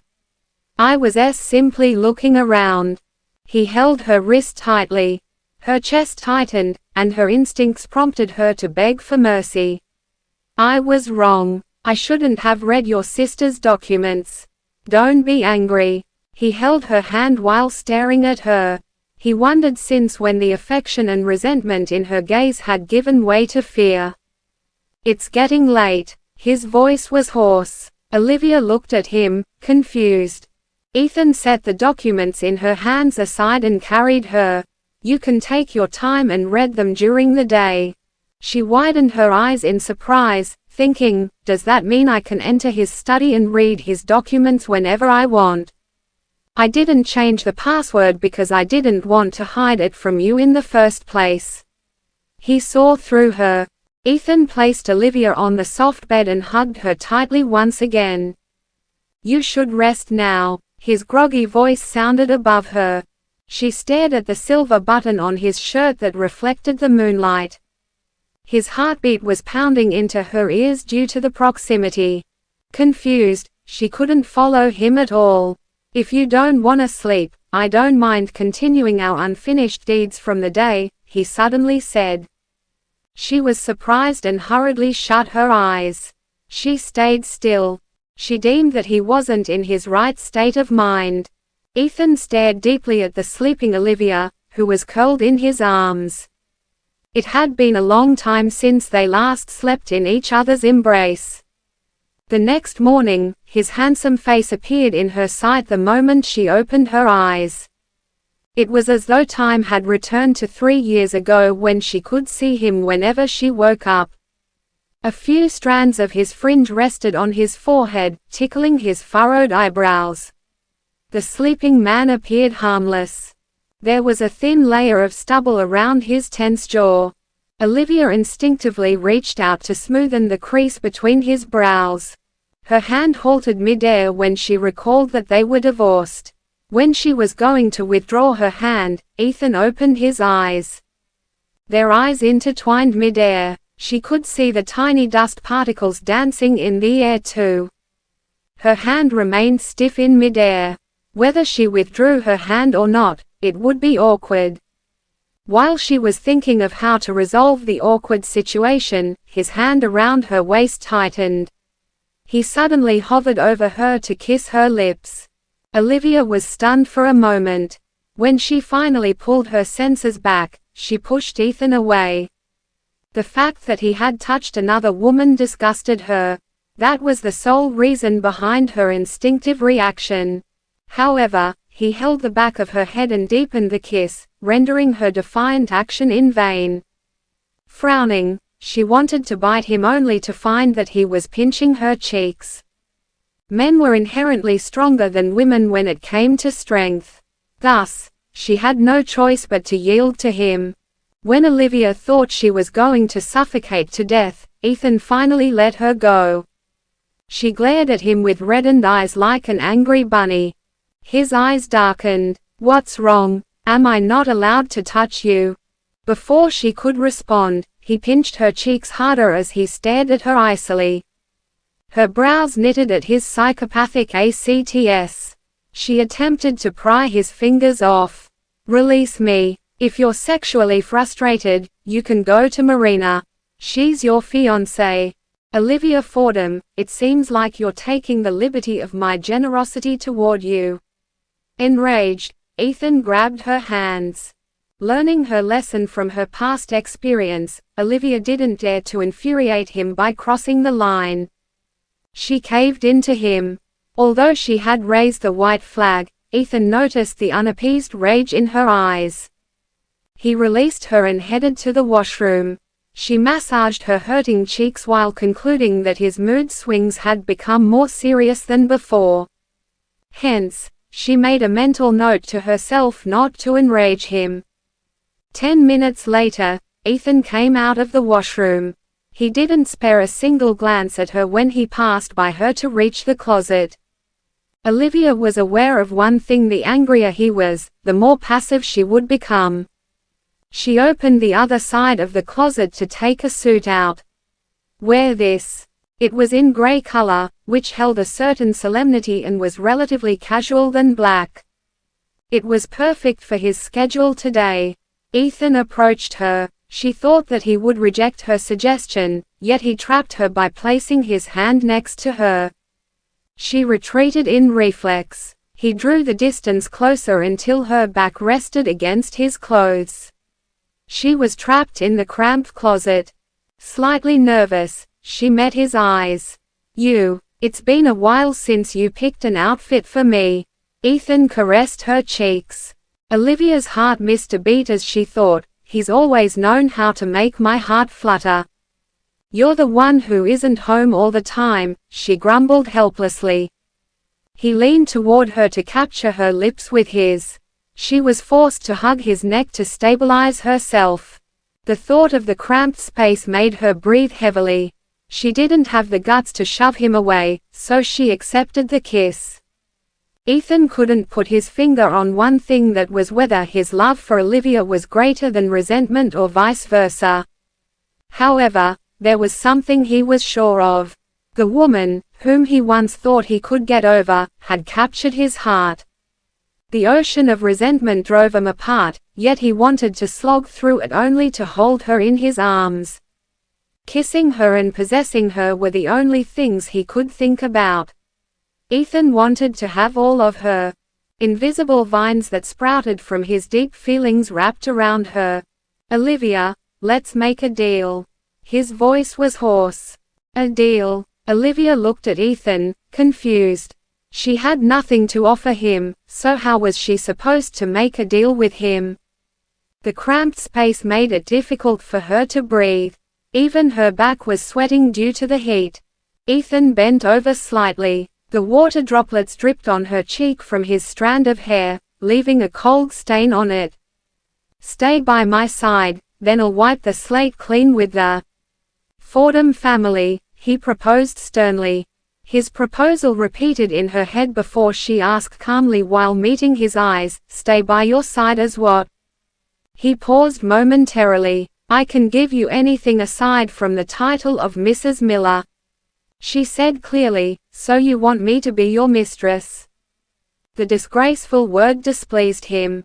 He kneaded his eyebrow while explaining, aside from a title, we can get along like how we did in the past.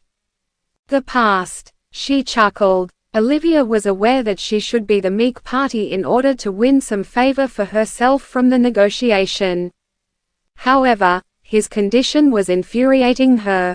The balloon of anger was inflating, on the verge of exploding. She grabbed something in the closet. Smiling, she approached him. Really, you can give me anything that I want. It was a long time since he last saw her smile. Only then did Ethan realize that he wished to see her smile more than resenting her. Bewitched, he nodded. Yes, what do you want? Olivia drew closer to him as her lips reached his ear. I want. Suddenly, the image of her kissing his neck crossed his mind. He gulped his saliva. Next, she hit his head with a box that contained a necktie. I want you dead. Why can't you just go to hell, you scumbag? I wonder how a human could say such cruel things. Are you out of your mind? You divorced me and now you're asking me to be your mistress. I can't believe an ugly man like you can be this frivolous. Ethan, who was caught off guard, hissed in pain because he didn't see that coming. She grabbed him by the collar. If you loved me, why would you have Marina by your side?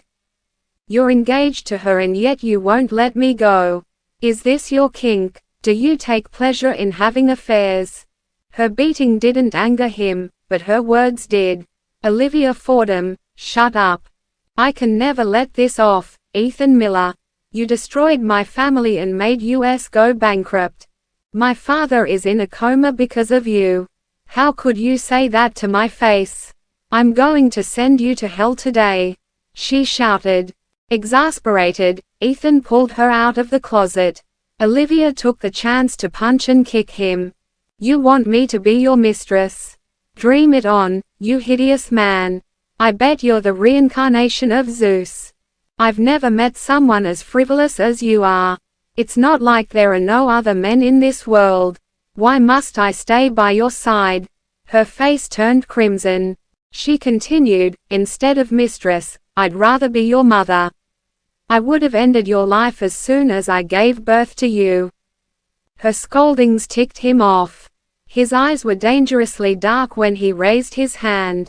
She raised her chin at him without a care of the consequence. Go ahead, it's best you hit me to death right now. Olivia shut her eyes. She was prepared for the slap, but the expected pain never came. By the time she opened her eyes, he walked away while holding the gray suit she had chosen. He slammed the door shut with a loud thud, leaving her alone in the room. She slid onto the floor as her knees became weak. A moment ago, she was so livid that she didn't realize she was sweating. Her body was trembling, too. But she didn't know if it was out of anger or fear. Ethan's gaze was so frightening that she thought she was never going to make it until tomorrow.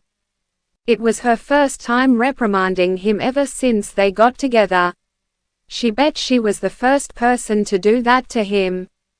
She patted her chest. Her racing heartbeat wasn't able to calm down until now. A few minutes later, Madame Burgess rushed into the bedroom. Looking at Olivia's pale face, Madame Burgess sighed. Mrs. Miller, what did you do? I've never seen Mr. Miller this angry before. Olivia finally regained her composure. She tucked her hair behind her ears and smiled. Nothing. It's just a fight. Madame Burgess was upset by the answer. She seated herself next to Olivia. Mrs. Miller, although he has another woman, I don't think he has feelings for that vixen. Previously, when you were not around, he returned to the Miller residence every day. Take the recent incident, for instance. When you and the young master went missing, he couldn't sleep nor eat well. He fell sick for a long time. His complexion finally regained its color these days. Madame Burgess placed her hands on Olivia's shoulders. Please bear with my nagging. I watched Mr. Miller grow up. You're the only woman he brought home. The feelings he has for you aren't the same as for others. He deserves a punishment for his wrongdoings, but you should consider his genuine feelings. Olivia thought of Ethan's face and sneered. Genuine feelings? Those feelings are too burdensome for me. Mrs. Miller. Enough, Madame Burgess. I know what I'm doing. Olivia didn't want to hear Madame Burgess say good words for him. Madame Burgess sighed deeply. Mrs. Miller, I'm saying this for your sake. It's not like you don't know his character. If you don't compromise, you will eventually be the one at a loss. Olivia was stunned for a second. She didn't like what Madame Burgess said, but they were true. Madame Burgess added, I can tell that he's never going to let you go after what has happened. If you're going to keep your relationship with him rigid, that vixen is going to benefit from it. Mrs. Miller, you still have a long way ahead of you. If you're left with no choice, why not make your life easier? Right now, the route you've chosen is making both you and him suffer. Olivia thought of the incident on the island and the matter she had yet to finish investigating. If Ethan was going to confine her forever, it would be a dead end for her. I understood, Madame Burgess, Olivia said. Good. Men are easy to please. They're like kids. Please don't let that vixen take advantage of your situation, Mrs. Miller. Olivia was still holding Ethan's box. Last night, she figured that she needed to talk to him. But the fight this morning had put her plans on hold. That afternoon, Olivia came across an article online. The delayed engagement ceremony between the Millers and the Carltons was going to be held at the end of the month. There was a picture of Ethan and Marina. He was wearing a stoic face in a grey suit while Marina held onto his arm with a sweet smile. The grey suit was the one Olivia picked for him. They seemed to be a match made in heaven. Olivia felt like her old scars were being reopened painfully. Madame Burgess, who noticed Olivia's pale face, quickly set her phone aside. Madame Burgess, why are you reading that? That picture is an eyesore. You should look at heartthrobs in entertainment to make your day. I heard that there's a newly debuted idol group called EXO. The way they twist their waists is really hot. Olivia, who was in a bad mood, chuckled at that. You know this kind of stuff. Madame Burgess placed her hand on Olivia's shoulder. Mrs. Miller, people can never be perfect. We learn what's right or wrong through mistakes. We shouldn't punish ourselves because of others' mistakes. Olivia was surprised to learn that Madame Burgess was actually on her side. Madame Burgess continued, if Mr. Miller divorced you, he could divorce Marina in the future, too. Give yourself some time. I know. Prepare the ingredients. I'll make dinner tonight for tonight, interrupted Olivia, as she didn't want to hear the rest. Madame Burgess's eyes lit at her rare attempt to please Ethan. To Madame Burgess, Olivia and Ethan were the perfect match. She was certain that the engagement was done because of his impulsive decision.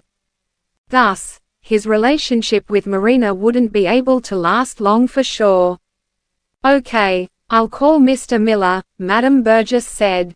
Olivia turned her phone off and stood up with a cold expression. She recalled what had happened for the past 2 years. The Fordham family had fallen, and her father was in a coma. Ethan wasn't the sole cause for what happened to her. It was an undeniable fact that love blinded her vision, causing her to forget about others. That was why there was an opening for others to take advantage of her. Olivia didn't have much time left. Hence, she shouldn't waste time by having a fight with Ethan. Didn't people grow up by withdrawing their claws and putting on a mask? The presidential management staff made sure to hush their breaths. Layer upon layer of burden weighed on them. It might take them one trivial mistake to enrage Ethan. Brent stood next to him while holding a huge pile of documents. Ethan's eyebrows had not stopped furrowing since morning. "Mr. Miller, the news of your engagement with Ms. Carlton has gone viral online," said Brent. Although Ethan didn't respond to that as he read a document, Brent was aware that he was distracted. Not only had he been reading that page for 5 minutes, the document was upside down. "I received a call from Madame Burgess. She wants to leave the house," Ethan finally responded. Judging from her scoldings this morning, he assumed that she was causing a ruckus at home to leave. "No, Madame Burgess asked if you're going to go home for dinner. Mrs. Miller is making dinner tonight," Brent corrected. Despite the good mood, Ethan snorted. "Tell her that I'm busy." After giving it a thought, Brent decided to persuade him. "Mr. Miller, a lot of things have happened to Mrs. Miller recently. She's thinner than she was in the past. Please be gentle to her." Ethan pointed at the scratch on his chin. "Do you think that she's gentle to me? I bet she has realized her mistake. She's making dinner to make up for it." Ethan threw the document in his hand onto the table. "And must I forgive her because of that?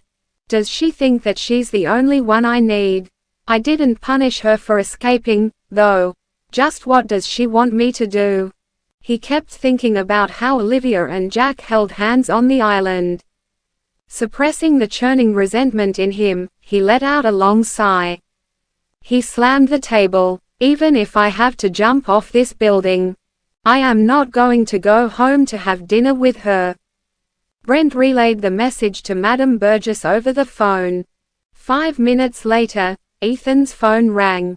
Brent didn't know what Olivia said, but he noticed that Ethan's mood was improving. "Do as you wish." Ethan hung up the call with a smile. When he met Brent's questioning eyes, he coughed. "She wants to bring me dinner. But on her own accord. I didn't force her." Brent was at a loss for words. No one knew Ethan's favorites better than Olivia. Thus, it should be easy to please him. The only tricky part was whether he would give her the chance. Back then, she had prepared dinner for him a few times as well. Each time, she waited until midnight. Yet, there was no sign of his return. He would give her the cold shoulder without batting an eye. No matter what she said, he wouldn't meet her. Olivia was testing the waters when she called Ethan. Apparently, he wasn't as cruel as he was before. After making dinner, she went to Miller Group by car.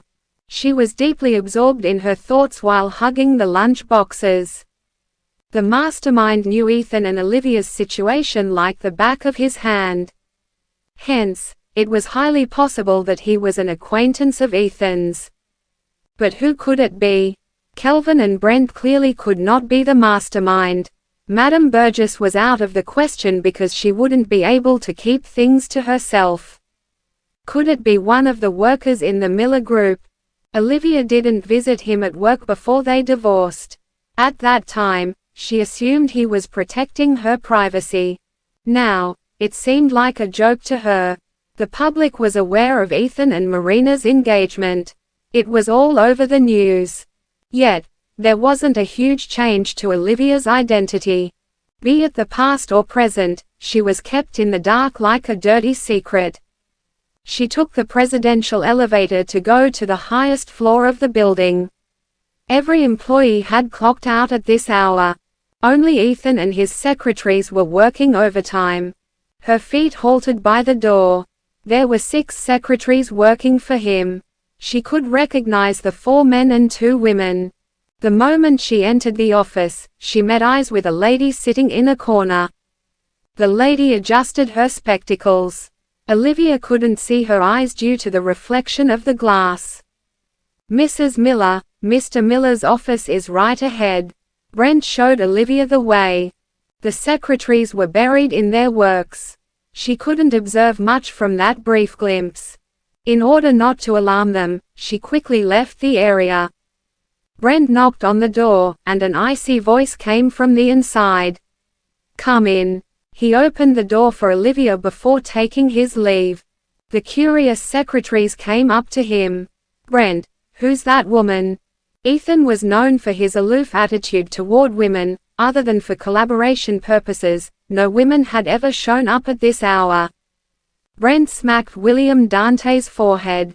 The latter was the liveliest among the secretaries. "You talk too much. Have you finished your work yet?" Brent said. William covered his forehead while muttering a few curses under his breath. Brent looked at everyone. "Focus on your job." "Yes, Brent." Everyone was eager for the gossip, but no one dared to start the discussion first. Meanwhile, Olivia was looking at Ethan, who was working. It was such an irony that she only visited him at work after the divorce. It seemed like he was so preoccupied with work that he didn't acknowledge her arrival. She placed the lunch boxes on the table neatly. The stars twinkled in the somber sky and the city was illuminated. Ethan appeared stoic under the lights. He didn't spare Olivia a single glance as of now. Pin-drop silence filled the office. She didn't have an inkling to his thoughts. Judging from how he didn't hit her despite her scoldings this morning, she was confident that he wouldn't be physical here. Mustering the courage in her, she approached him. The closer the distance was, the more intense she could feel his presence. Even though he hadn't uttered a word, his presence filled the air. She walked up behind him, wanting to talk nicely with him. However, the moment she saw the back of his head, her hand instinctively grabbed the ashtray. No one knew Ethan's favorites better than Olivia. Thus, it should be easy to please him. The only tricky part was whether he would give her the chance. Back then, she had prepared dinner for him a few times as well. Each time, she waited until midnight. Yet, there was no sign of his return. He would give her the cold shoulder without batting an eye. No matter what she said, he wouldn't meet her. Olivia was testing the waters when she called Ethan. Apparently, he wasn't as cruel as he was before. After making dinner, she went to Miller Group by car. She was deeply absorbed in her thoughts while hugging the lunch boxes. The mastermind knew Ethan and Olivia's situation like the back of his hand. Hence, it was highly possible that he was an acquaintance of Ethan's. But who could it be? Kelvin and Brent clearly could not be the mastermind. Madame Burgess was out of the question because she wouldn't be able to keep things to herself. Could it be one of the workers in the Miller Group? Olivia didn't visit him at work before they divorced. At that time, she assumed he was protecting her privacy. Now, it seemed like a joke to her. The public was aware of Ethan and Marina's engagement. It was all over the news. Yet, there wasn't a huge change to Olivia's identity. Be it the past or present, she was kept in the dark like a dirty secret.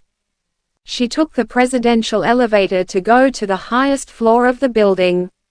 Every employee had clocked out at this hour. Only Ethan and his secretaries were working overtime. Her feet halted by the door. There were 6 secretaries working for him. She could recognize the 4 men and 2 women. The moment she entered the office, she met eyes with a lady sitting in a corner. The lady adjusted her spectacles. Olivia couldn't see her eyes due to the reflection of the glass. "Mrs. Miller, Mr. Miller's office is right ahead." Brent showed Olivia the way. The secretaries were buried in their works. She couldn't observe much from that brief glimpse. In order not to alarm them, she quickly left the area. Brent knocked on the door, and an icy voice came from the inside. "Come in." He opened the door for Olivia before taking his leave. The curious secretaries came up to him. "Brent, who's that woman?" Ethan was known for his aloof attitude toward women. Other than for collaboration purposes, no women had ever shown up at this hour. Brent smacked William Dante's forehead. The latter was the liveliest among the secretaries. "You talk too much. Have you finished your work yet?" Brent said. William covered his forehead while muttering a few curses under his breath. Brent looked at everyone. "Focus on your job." "Yes, Brent." Everyone was eager for the gossip, but no one dared to start the discussion first. Meanwhile, Olivia was looking at Ethan, who was working. It was such an irony that she only visited him at work after the divorce. It seemed like he was so preoccupied with work that he didn't acknowledge her arrival. She placed the lunch boxes on the table neatly. The stars twinkled in the somber sky, and the city was illuminated. Ethan appeared stoic under the lights. He didn't spare Olivia a single glance as of now. Pin-drop silence filled the office. She didn't have an inkling to his thoughts. Judging from how he didn't hit her despite her scoldings this morning, she was confident that he wouldn't be physical here. Mustering the courage in her, she approached him. The closer the distance was, the more intense she could feel his presence. Even though he hadn't uttered a word, his presence filled the air. She walked up behind him, wanting to talk nicely with him. However, the moment she saw the back of his head, her hand instinctively grabbed the ashtray. The ashtray was heavy. It was difficult for Olivia to hold it with one hand. She wondered if the blood would splatter on her face if she flung it at Ethan. Her unconscious thoughts scared even herself, too. At that moment, Ethan looked back at her. They met each other's eyes. Before he could say anything, she asked, "Why did you smoke so much?"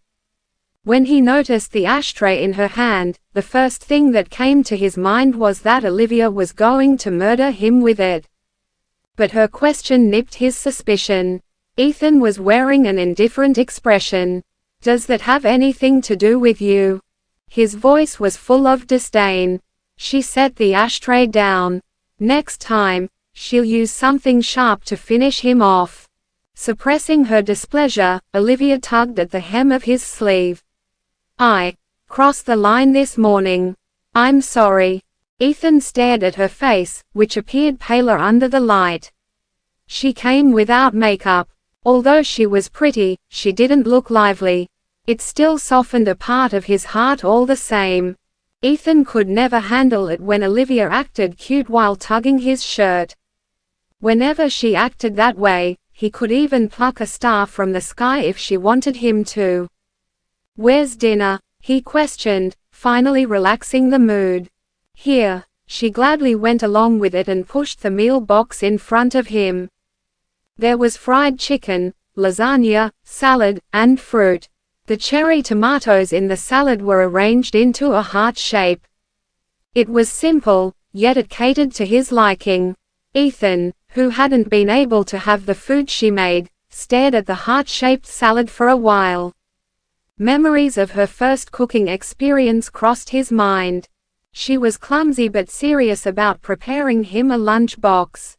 That day, Olivia ended up with a few blisters on her hands.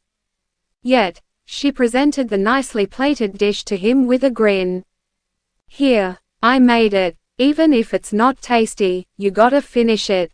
At that time, there was always a smile plastered on her face. Unlike before, she lost self-confidence whenever she stood next to him. Her actions were careful and timid. Noticing Ethan's silence, Olivia prompted gingerly. "These lunch boxes are insulated. The food isn't cold. Give 'em a try." She handed him the cutleries. The familiar taste melted in his mouth, walking him down memory lane. Is it delicious?" she asked nervously. He was utterly speechless. Since when did she become so timid around him? "Weren't you all fired up this morning?" He raised his gaze to look at her. She pursed her lips. "Sorry, I lost control of my emotions." "Have you eaten?" She lowered her gaze. "I haven't. I was afraid that I wouldn't be able to come in time before the food got cold." In actuality, she had eaten her fill at home. He pulled Olivia onto his lap. "Let's eat together." She pretended to be flustered. But Ethan fed her a spoonful of meat. "It's too big of a bite," she grumbled and pouted. He then gave her a smaller bite of chicken. "Here." "Okay." She ate it obediently, hoping that she wouldn't burp. As soon as she wished for that, a burp surged to her throat and escaped her lips. Olivia's burp was loud in the silent room before stillness inflated in the air. She didn't expect herself to give the game away that quickly. Feeling awkward, she looked at Ethan. "I can explain." She blurted that in the heat of the moment, making matters worse. She observed his expression carefully only to realize that his face was free from annoyance. Worry sat upon his brows instead. She thought, "Did I misread his expression? He resents me to his bones. Why would he be worried about me? Have more if you're hungry." He gave her a spoonful. She was confused as she thought, "Does he think that I burp because I'm hungry?" In the end, Olivia was stuffed when the meal was actually made for Ethan. "Enough. I'm full." She could feel her stomach bursting.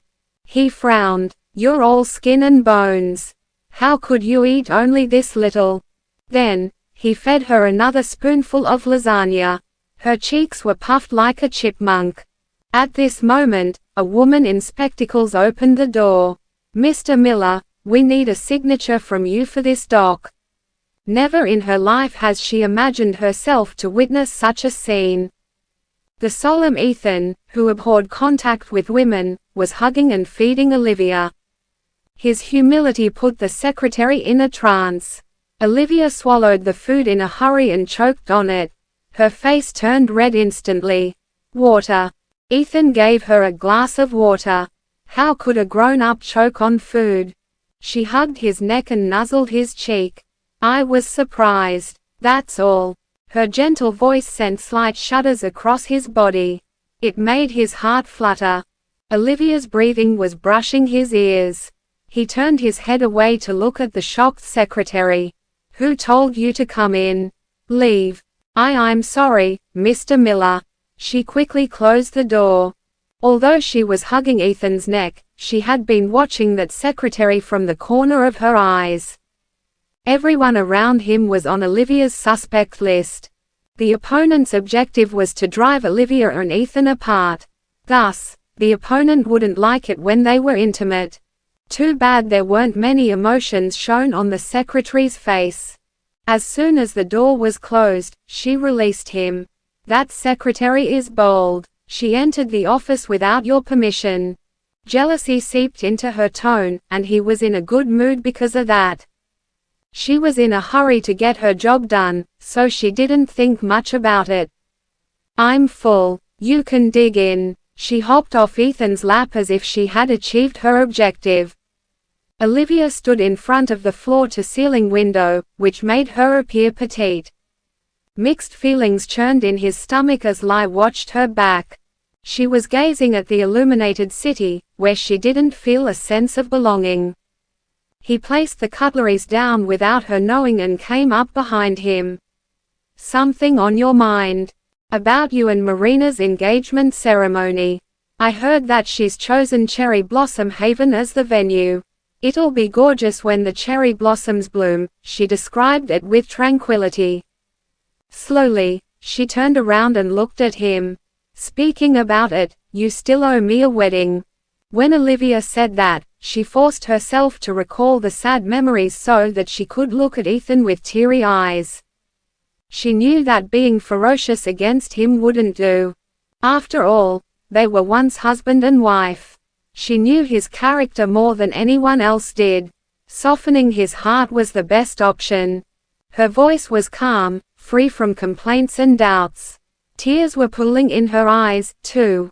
Although tears can disgust someone, they could be a weapon when it was used at the right time. Now, Ethan's throat parched due to guilt. "I know." He lowered his head in self-reproach. He held her shoulders and licked his lip before saying, "I know that many things have happened between us. We cannot turn back time either. Let's put an end to Leia's matter. Stay by my side. I'll take good care of you." That was the most significant concession he could make. Frigid numbness shackled her heart. He was the person who hurt her deeply in the past. How could she forget about it only because he promised to look after her? In order not to ruin her plan, Olivia expressed sorrow and rested her head against his chest. Facing her advance, Ethan had never been this nervous before. After all, this was the same woman who yelled while pointing at him fiercely in the morning. Yet, she turned gentle at night.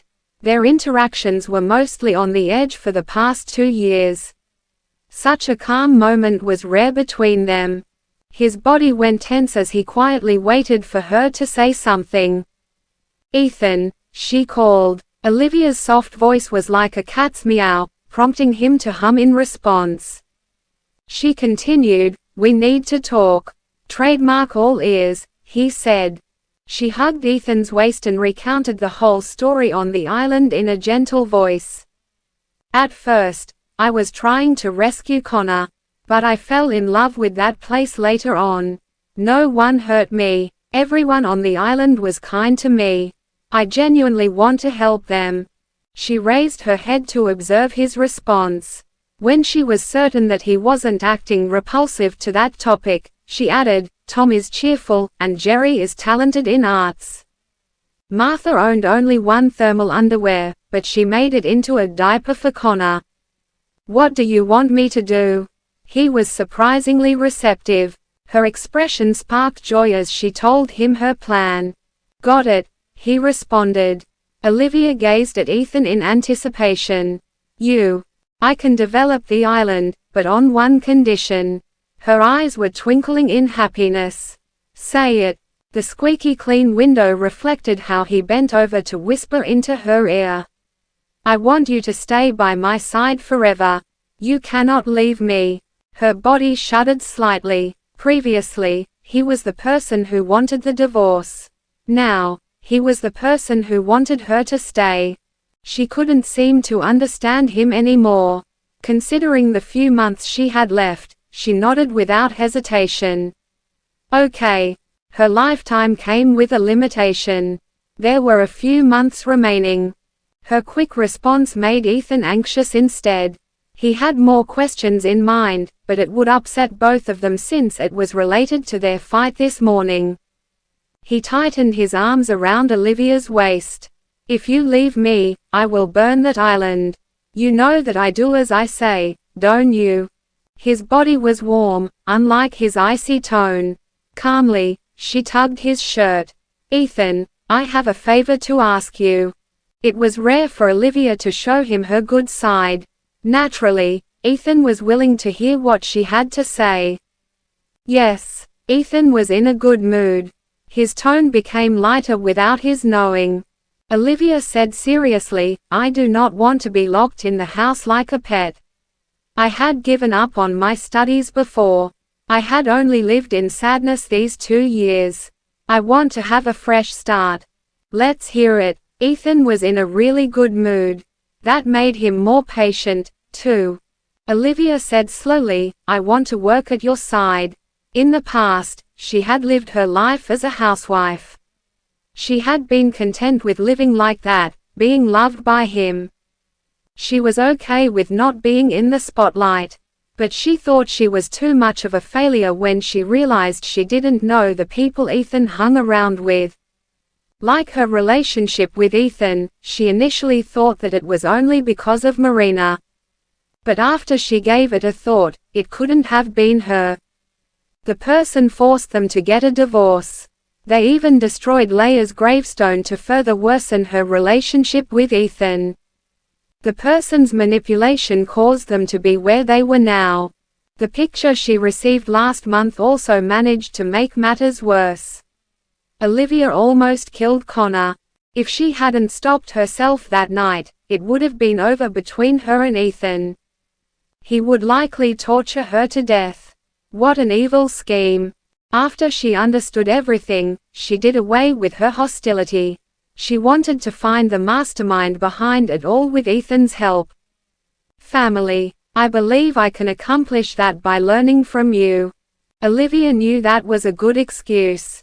She also knew that Ethan would not suspect anything if she said that. If you have thought it through, I have no objections. Ethan thought she had a point. He should keep her by his side rather than have her cause trouble on her own. He would be able to keep her from trouble if she was close to him. Olivia suddenly thought of something and curled her lips. My only worry is the Carltons. With how our relationship is now, Marina would not allow me to be around you. In the past, Ethan had always stood by Marina's side firmly. Her plans would risk failure if Marina came and made a fuss. Ethan patted her on the head. He said with an icy glare in his eyes, "She doesn't get to decide if you stay or not." He then said resolutely, "I'm the one who eats to decide that, overnight." He didn't know if she changed because she finally saw the height or if she was plotting something. But he didn't care anymore. Even if she was plotting something, he thought she would not be able to cause any trouble if he kept her close. "So, can I start working tomorrow?" Olivia raised her head to look at him seriously. "What position do you want?" Ethan asked. He didn't mind giving her whatever she wanted. Olivia licked her lips and said, "Secretary. The type that stays by your side." Ethan stared deeply into Olivia's eyes. He wanted to see what she was thinking by reading her expression. "What do you want?" Olivia was being too weird. He had no idea what she was plotting. Ethan felt uneasy even though she had become more docile. "I already told you. I wanted to have a fresh start. I don't want to be in the shadows my whole life." Olivia tugged at Ethan's sleeve lightly. Her muffled voice came from within his embrace. "Can I? Is that all you want?" Ethan said in a strained voice. He did not know what to say. "What else can I do? Or are you saying that you're willing to let me go and live in other cities?"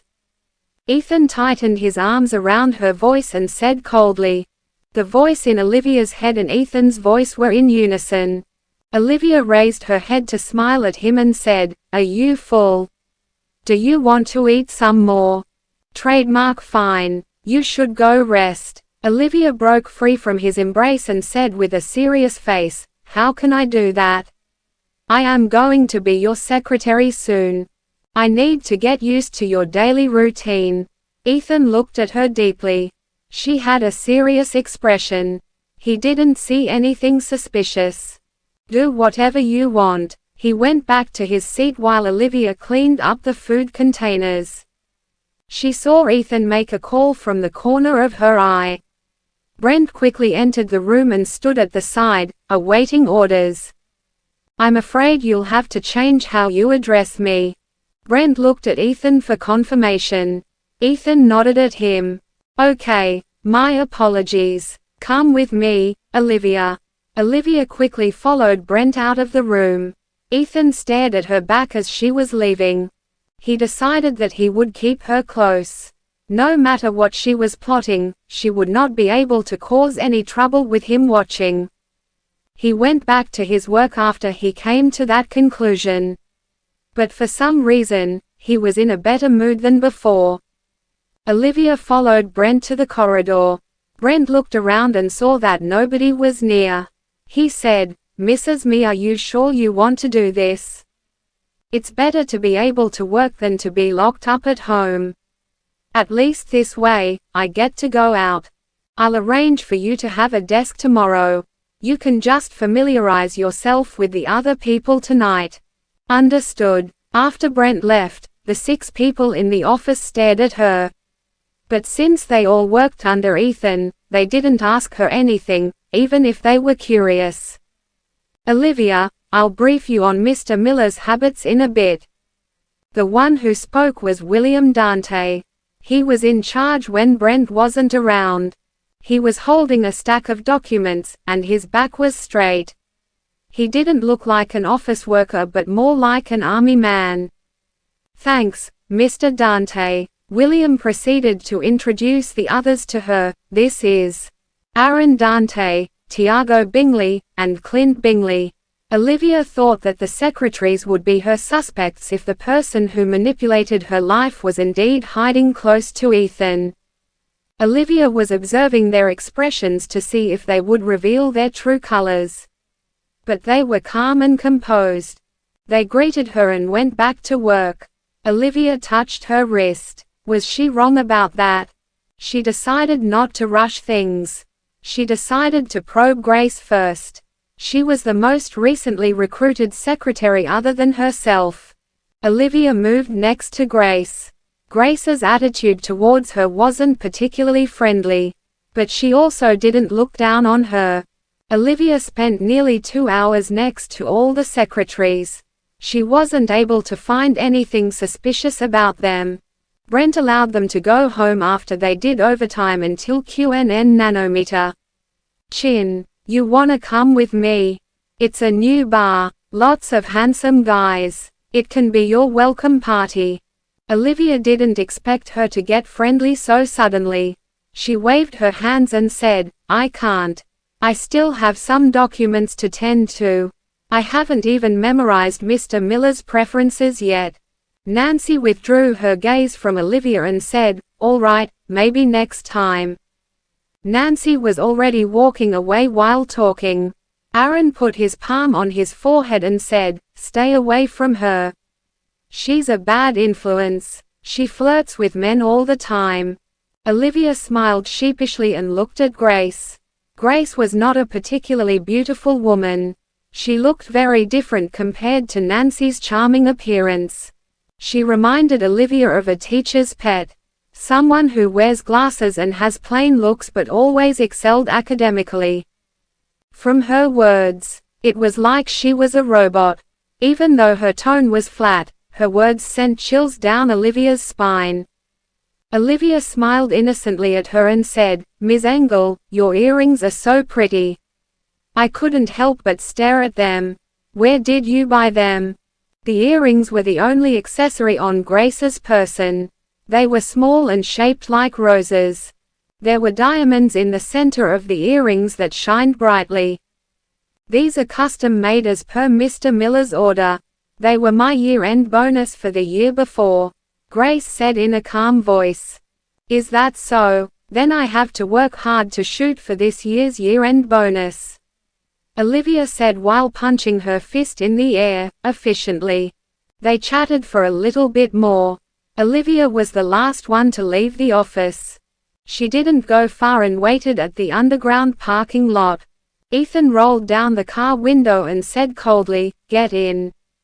Olivia followed him back to the Miller residence. This was the first time they went home from work together. Olivia was deep in thought on the ride home. The people she met at the office today all had different personalities. They all looked suspicious in their own way. Having regrets. Ethan had been typing on his laptop since he got in the car. It was unexpected for him to show her concern. Above is the entire content of episode 5. Thank you everyone for listening.